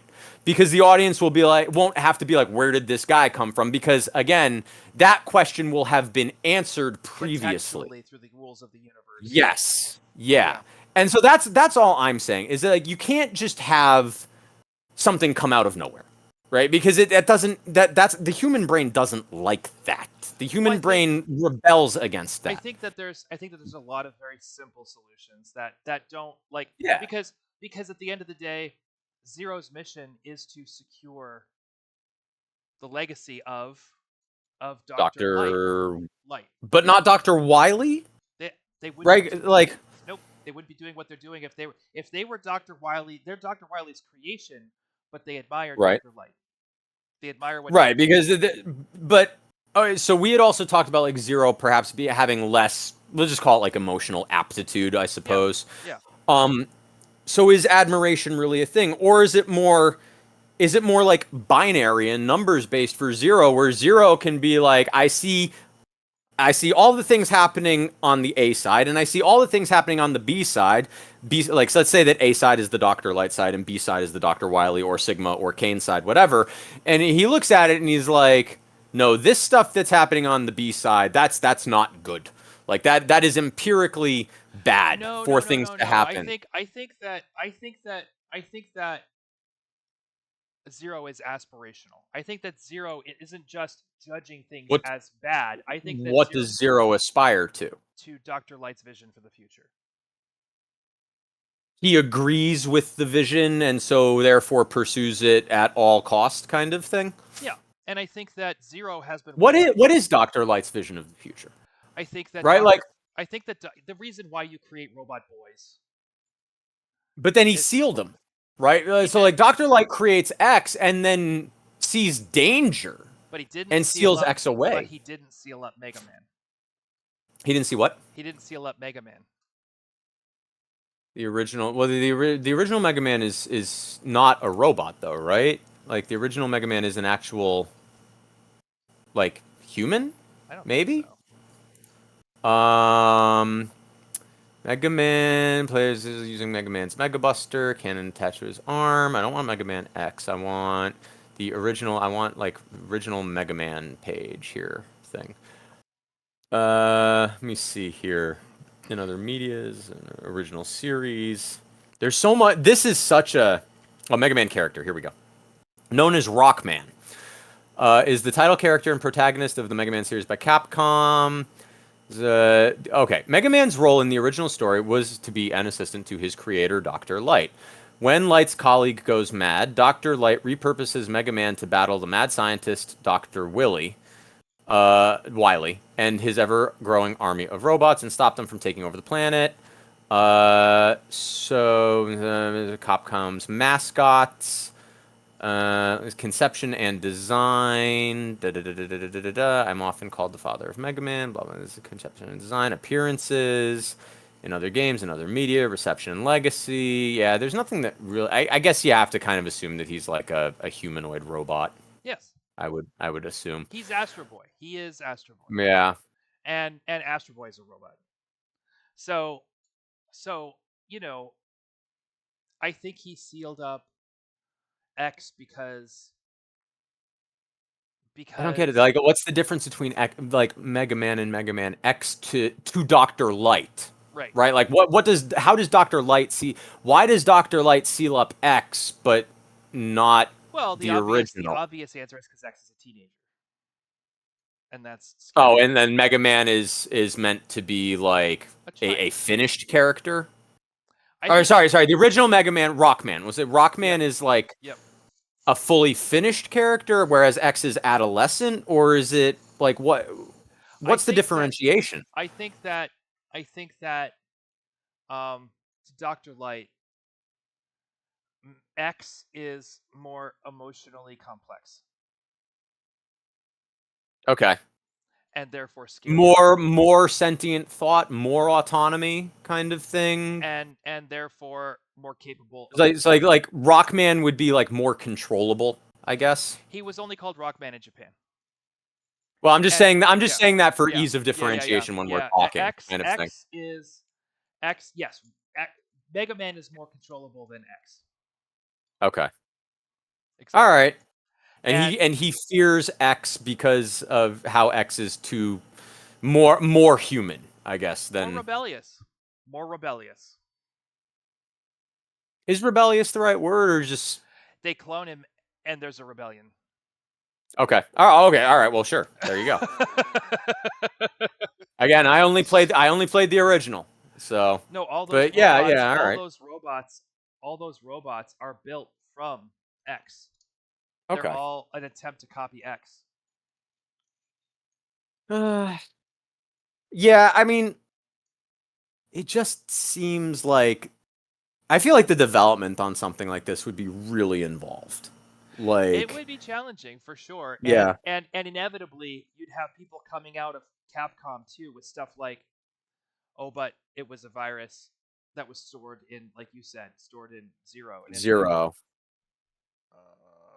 really? I mean, like, do you consider honoring that line where like zero's aspirations are to like maybe zero there's an element of like self blame and like zero is like I'm Yep. responsible for this, I have to fix it kind of thing. I think to some degree, sure, but I think it's all tied into wanting that original, like pure childlike vision of humanity's bright future that Doctor Light sort of came from, to be respected, and seeing all these horrible things happen, and then finally getting a lead from the news of like, oh, there he is. Okay, I'm on my way. I gotta go. Like, So I mean, I was actually about to say this exact same thing. So maybe Zero's appearance, arrival in the movie, whatever, is due to like, because I feel like if Zero's been around the whole time, Zero probably has some knowledge. Maybe I guess I don't think it's a stretch to assume that Zero has some knowledge about X's existence and subsequent sealing kind of thing. And then once there's like this discovery that X has been unsealed, Zero is like, I have to track this guy down. yep. I have to track X down because there are important things that need to be, I don't know, discussed, wrought. I don't know, whatever. But Well, like for one he's thing, like searching for X. he's searching for X. This Yeah. this this this character is also a very clear sign of like why Dr. Light's whole thing is in jeopardy. Like, obviously, if X is running around, then we know where these robots are coming from. You know what I'm saying? And that's something too. Like, I mean, do we know Zero, where the robots are coming from? Like, does Zero know where the robots are coming from? not for sure, not until he sees X. Right. But once he sees X, it's like, oh, yep, okay. Like, and maybe Zero's been fighting robots on their own before then, but as this starts to happen, they're like, oh, dang, okay, so I need to go. That's I need to make sure that X does not fall into the wrong hands. And Yeah. and and um and that's gonna, and X is gonna be the one. The beautiful thing about that is that um it's gonna be X who convinces them to fight. You know what I'm saying? Zero isn't gonna want X to go fight Sigma. X is gonna have to be the one to put that out there. Why? So, because Zero, like that's not to say Zero doesn't want X to be competent at defending themselves. Oh, you But say Zero doesn't want X to go fight Sigma because like maybe he feels X is not ready, kind of thing. Zero doesn't want X to fight Sigma because Zero doesn't want X to be used any more than he already has to build new Oh, is there? robots. Maybe there's like a Yoda telling Luke not to go to Bespin kind of thing Oh no, because I think it's more involved. I think Zero is like, we need to lie low, we need to train, we need to figure out what's going on, and X is like, we need to figure out what's going on by finding out from the source, and we need to stop this right now. And Zero's going to be Is like, that not literally like Yoda and Luke having the debate it about is, whether or not Luke should go to Bespin? except not only does in this version X convince Zero to go to allow him to go, X convinces Zero to fight with him, and then Zero gets killed and captured and used to build the robots. Mm. Like, Well, that's how you build the climax for Act 3, right? Like then that's the worst case. And the stopping of that is the big showdown and it's and entirely on everything. X. It's entirely on X, and X has to figure out like how to make this happen, and they have to tap into their potential and figure out. Because clearly Zero and X share some technological enhancements, kind of thing. So like, Zero getting pinched is not good. I'm sorry. I'm like, my brain is kind of crashing a little That's bit. okay. That's okay. Look, And this is, I think, I'm hitting a wall, but you know what? This is tiring work, and it's hard. And I'm also doing this exact same thing with my own project right now. Yeah. So like, I'm sorry. I right. might need to ask if we can just tap out a little early because get some food, get some water, give your brain some. I do need to eat. I've only had like a donut and a coffee today. Do that for yourself. But this is I'm not I don't feel like we fully flushed this out, but I'm not upset about it because to me it's such an interesting, and this is like kind of why I asked if we could talk about Mega Man this week, because it is such an interesting thing where I understand that at the end of the day, I think the solutions are probably somewhat simple, but I think that getting to the simplicity of it is very complex kind of thing. It's like understanding, it's kind of like a Rubik's Cube. Like at the end of the day, you're just supposed to make the colors match up, right? It's a simple thing. If everybody is okay with Zero showing up at the midpoint and with the first act being stuff that's not even in the game, like, I think we're in a good place. I think that I don't know how else could you do it though, right? Because like there's a strong arc. We've created a brilliant arc for X here, a really powerful arc for the character. I think so. And I think that and they never address it in the game, so it's like I don't feel like we're violating any of the lore. Right, we're not violating the gameplay. We're just getting to the point where X is putting himself on that street and dealing with Vile for his own reasons, as opposed to, and then from there, like, it's X and Zero, very much like the game, working together. X trying to. My final question about Zero, right, is like, okay, so Zero appears at the midpoint. All this other stuff that's been happening in Act 1, it's probably like taking place in some secret lab, right? Like there's not a whole lot of public visibility kind of thing. But what has Zero been up to? Yeah. Because like, again, prior to Kane and all of this stuff with Sigma, there isn't like an active like robot pandemic. I kind of imagine threatening humanity. I kind of imagine Zero setting up a watch post somewhere. And like, would you buy Zero searching for the capsules? Maybe finding the capsules. That's why Zero has all of these enhancements, kind of things. Maybe he's trying to connect to light in his own way and figure out what the mission actually is. I absolutely buy that. I absolutely buy that. And it also explains his. Then let me ask one question. Then, just because I love these kind of moments. Maybe it's not necessary. But so we talked about, again, the idea of, Mega Man X going out and finding one of these capsules prior to the Act 1 fight kind of thing. And so that we learn a little bit about the limits and the goals of the world and the game and what X can do and stuff like that. Is it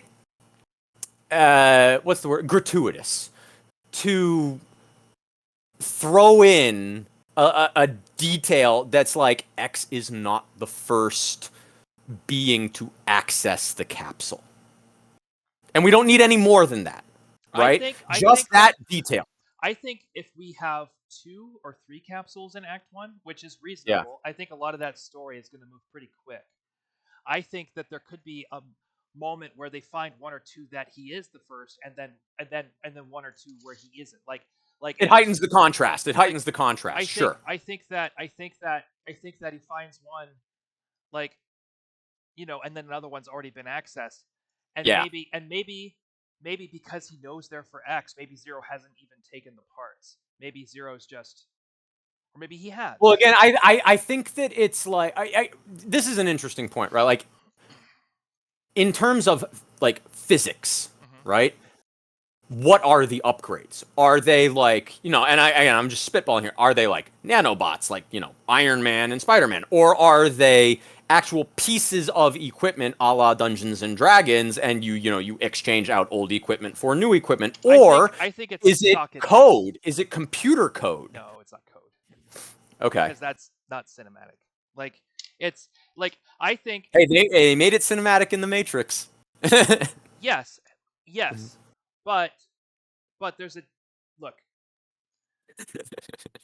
Code is something that happens to you, unless Yes, you're right. You're right. unless It's passive. It's passive. unless you're writing it, unless you're writing the Right. code. Yeah. Yeah. Like, Yeah. like so for example, just as an example, let's talk about Ronin. And Okay. because a lot of the car chases that are shot today are about the cars moving through space carrying the people. Correct.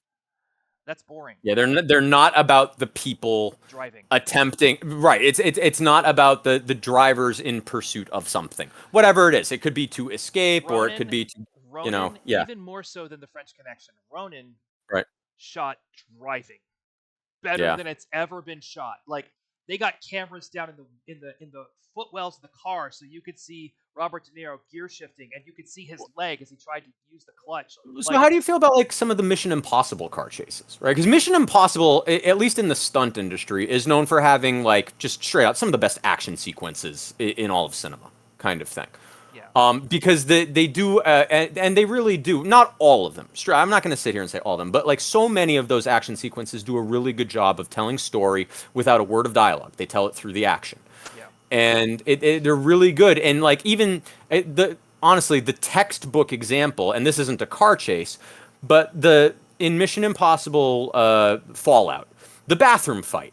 Right, and Tom Cruise and Henry Cavill versus like the just amazing Asian martial arts expert kind of thing, and we don't ever even know the name of this amazing martial arts expert. We don't know anything about him. We don't even know if it's John Lark at that point, which it is revealed that it is not John Lark later, but we don't need to.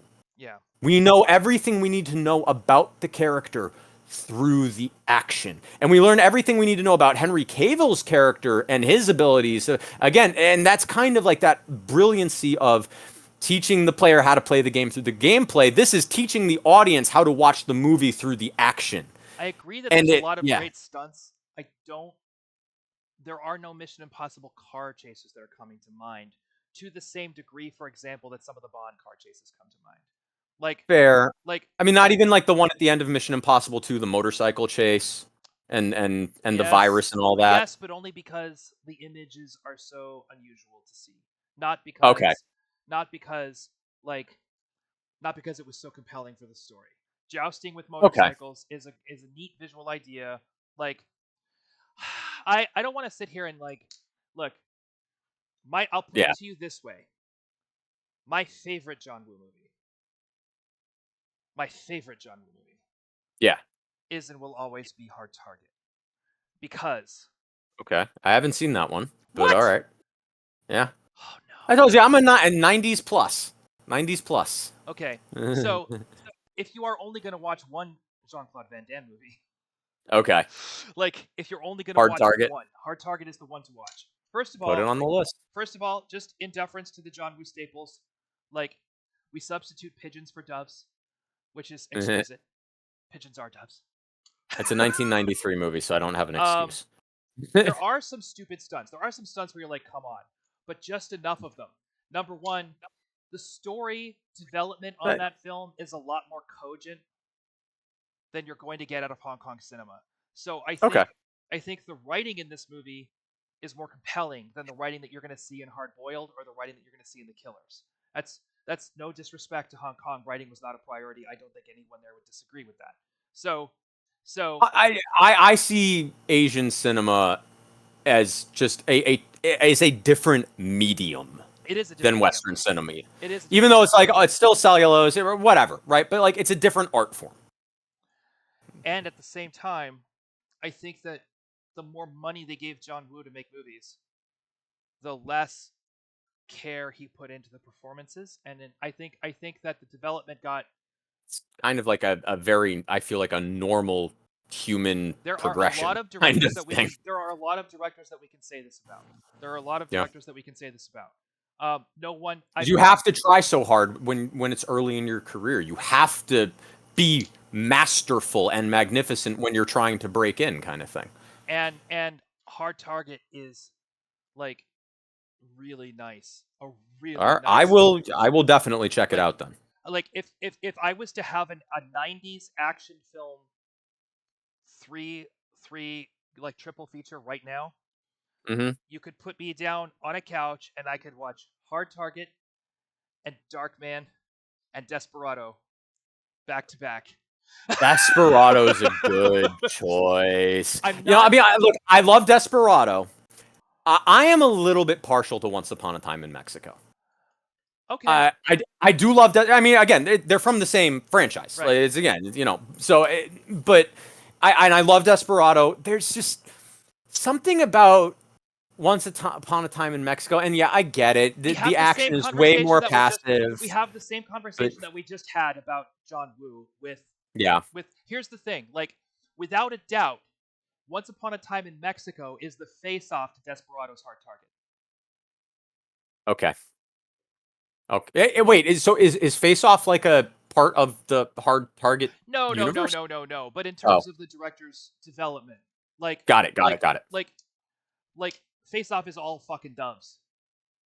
Yeah, and you know, like Once Upon a Time in Mexico is, you know, what, at the end of the movie, Johnny Depp with his eyes gouged out and the blood running down, and he has his literal, like, I'm sure the Matrix Revolutions took this from them, where it's like the Jesus, the blind Messiah moment, right? And wins the gun draw, you know, on sound alone. It is a walking showcase of fetishes.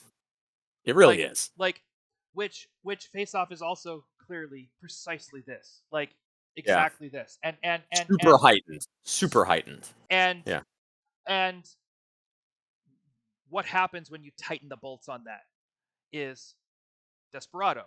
It is, for a fact, exactly. Like, you know, that's you just made a very interesting point. For me, I find it very interesting, which is like, is that heightening a cheap workaround to masterful storytelling?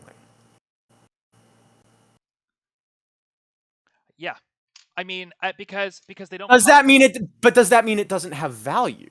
And it's tough for me because I feel like there is still some value in that. Nobody calls the original Guardians of the Galaxy heightened. No. Wow. Yeah. No. But 2 and 3, absolutely. Nope. Nobody calls the first one heightened. Wow, you're absolutely right. The first one isn't. The first one is very grounded, and the second, I mean, look, I think all 3 of them are 2 and 3, in my opinion, are fine movies. I do not think they are bad movies. Right? 2, I think, is bad. I think 3 is probably the weakest of all. I think 3 is stronger than 2. I like 3 a lot better than 2. I like the things that. I think that 2 is really kind of only weak because I just don't agree with casting Kurt Russell as Ego. I think it's just not the right casting. I think that Ego could have been a way more interesting character. We will have a critique of Yeah. James Gunn's whole view later, but my point is this. You're right. The Clearly, first one, it is of a piece. It is the same tone. It's not. It's just that he's not covering for anything else in the first one. It's the same tone. Do you think that do you think it's James Gunn's fault, or I don't want to say fault. Do you think it's the cause of it is James Gunn, or was he given directives by studio executives? No, I think he inherited a screenplay on the first one. Ah, okay. From there was an internal contest within Marvel to see who could resurrect underappreciated characters the most successfully. This is actually, this happened kind of thing? Yep, it's a woman. Oh, It's a woman okay. who wrote the screenplay, and I didn't realize this. and so he didn't. Okay. He maybe like co-wrote it or had like a part to play in polishing it, but it was not his script. Is this the same case with like the original Iron Man, perhaps? Not that there was an internal competition, but like when we think about like, I look at the 2008 Iron Man as a masterpiece of like action fantasy cinema kind of thing. But again, there are no moments in there that I would say like, oh, this is super heightened. Maybe like the whole moment of Robert Downey Jr. Like, I give you the Jericho, right? Like, but again, it's not told through like heightened visuals. It's the action is equal to you're not selling tone. Yeah. That's a good way of saying it. You're not selling tone. The action creates the tone because the action is pulpy. The action, he builds an Iron Man suit out of parts. Like, of course it's heightened, but like, right. But there's like there's a steampunk thing to it. It's just him doing what he needs to do to accomplish his goal, which is to claim his legacy from his father. The first Avengers, right? Like, I wouldn't say that felt heightened either. Even though it obviously is exactly heightened by the standard that we judge heightened movies. It's just that it's consistent with So yes, I think it's a cop-out. Is this why, even though Shang-Chi is clearly heightened, we forgive it because it's Asian cinema, and that's an Asian cinema thing? Yes. Right? Like, is that why we can still love and appreciate and validate Shang-Chi as a really great contribution to cinema history? Yes. I told you to watch Red Trousers. I remember recommending Red Trousers to you, but I haven't gotten to it yet, but it is on the list. 100%. And this is such an interesting. So let me ask, and I understand I'm slightly getting off topic of Mega Man here, but like, what is Hollywood's fascination then with this kind of heightened tonal stuff? Because again, like you and I have talked about Licorice Pizza. You know my thoughts about Licorice Pizza. Tone is something advertising executives understand, which means it's something studios understand. They don't need to know how they got there, but they understand that if they have something that sounds like candy, they can sell it like candy. So you're dealing with a different set of habits when you talk to studio executives, specifically who come from marketing.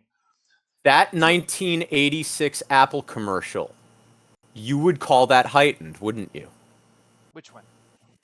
The one that changed all of visual advertising forever. The Rebel, the whole throwing the thing at the Futurama did the parody of it with Mom and everything like that. It's all tone poetry. Exactly. Like, I mean, that's what commercials are. Commercials. This is like advertising 101. Little I know about it is like, you don't sell a product, you sell an emotion. And that's what they're trying to do with these. They're trying to sell a story by selling emotion, and it's like, just let the actors do the job. Like, and you can have like we don't call fucking Shakespearean comedies heightened. They're so heightened. Like, Twelfth Night. Yeah, 12th Night's outrageous. Like, it's love 12th Night. Like, my favorite romantic comedy to this day is still like Much Ado. And my favorite version of Much Ado is still the Kenneth Branagh one with Denzel Washington. And is You've Got Mail heightened? Exactly. Yeah, right, yeah, like, no, not by the standards of Hollywood. Obviously. But I mean, we consider that it was made in '96, right? Like, obviously, like what was heightened back then is not what's heightened now, kind of thing. No, but by today's standards, you'd say it's grounded. It's not, though. And yeah. Neither, like, most Meg Ryan was really good at picking comedies. Here's a really good. Here's a really good. So was Tom Hanks. Tom Hanks was wonderful in that movie. Was God damn it. What's the one with Billy Crystal that everyone loves? Oh my, it's not Sleepless in Seattle, right? No. It's no. I've got it on my shelf. Harry Met Sally. When Harry Met Sally. Is it heightened? Yes and no. Yes, but yes, but no. It's so heightened, but it's two actors on camera. I've got to ask then, right? Because obviously I watched it last night. Yeah. First time ever, watched it last night. Okay. I look at a movie like La La Land, right? And I'm like, Okay, we're gonna talk about musicals very briefly and very generally. We're just gonna walk away from this. It is a musical. I Here's the have thing. right. No, no, That's no, the no. caveat. Okay, go ahead. Properly Yeah. exercised musicals, and this is something Yes. that I.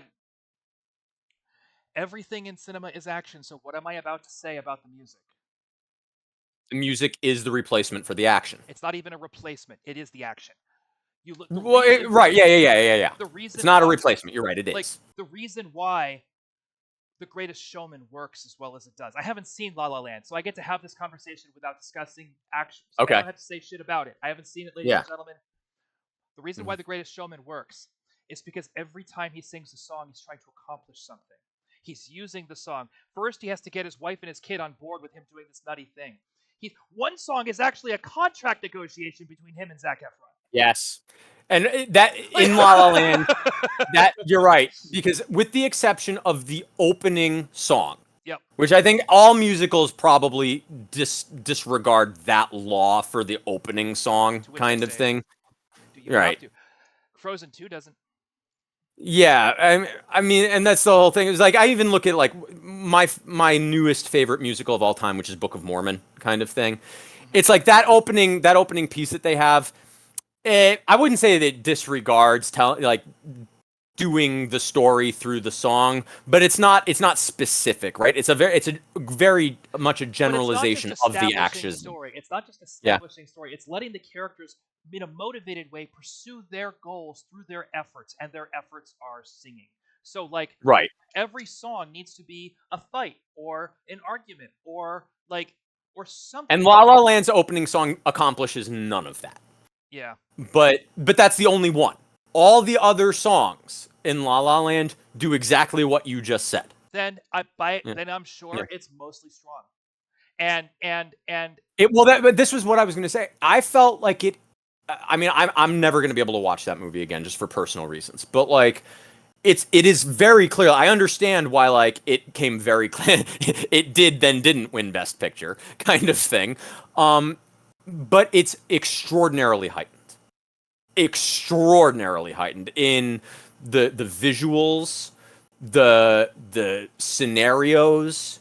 It's so heightened, and I don't feel like it would be as powerful if it wasn't heightened, despite the fact that the story would totally play and still be great. and this ties into what we were talking about before. Yeah, What if I haven't seen the movie, so I can't say if that's true. But yeah. if I did agree with you about that, that would suggest to me that the screenplay is not the strength of the show. And and But that's okay, right? not if you're the writer. I see. I am a writer, right? But at my core, I'm a filmmaker. I am most concerned about making the Yeah, best piece of cinema I that know. exists. But in order Yeah. to do that, you either need to be the writer that you need, or you need to hire the writer that you need. You either need to get the person into that room who's going to give you the script that's as strong on that puts. Don't make what's in. Don't make the show great. Put a great show in front of the camera and then shoot it.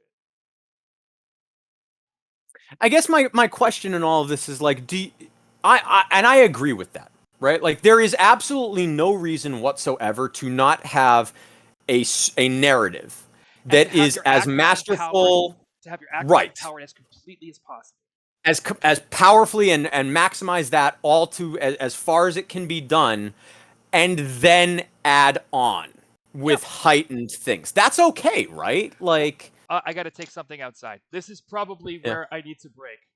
And Um, I kind of need to eat too. But all right. I mean, and we got off topic, but this has To been a be wonderful continued. conversation. Thank you. Let's do it You're again welcome. next week. Let's figure out what we're gonna do at some point. But Civilization. yeah, it's your turn to pick. So yeah, Civilization. Let's do it. All right. I'll see you next week, Greg, and I will get that script read this week. Thank you, and I'll send you the most recent revision as soon as I can. So Perfect. thank you Excellent. very much. See everyone next week. Happy weekend. Don't be a stranger.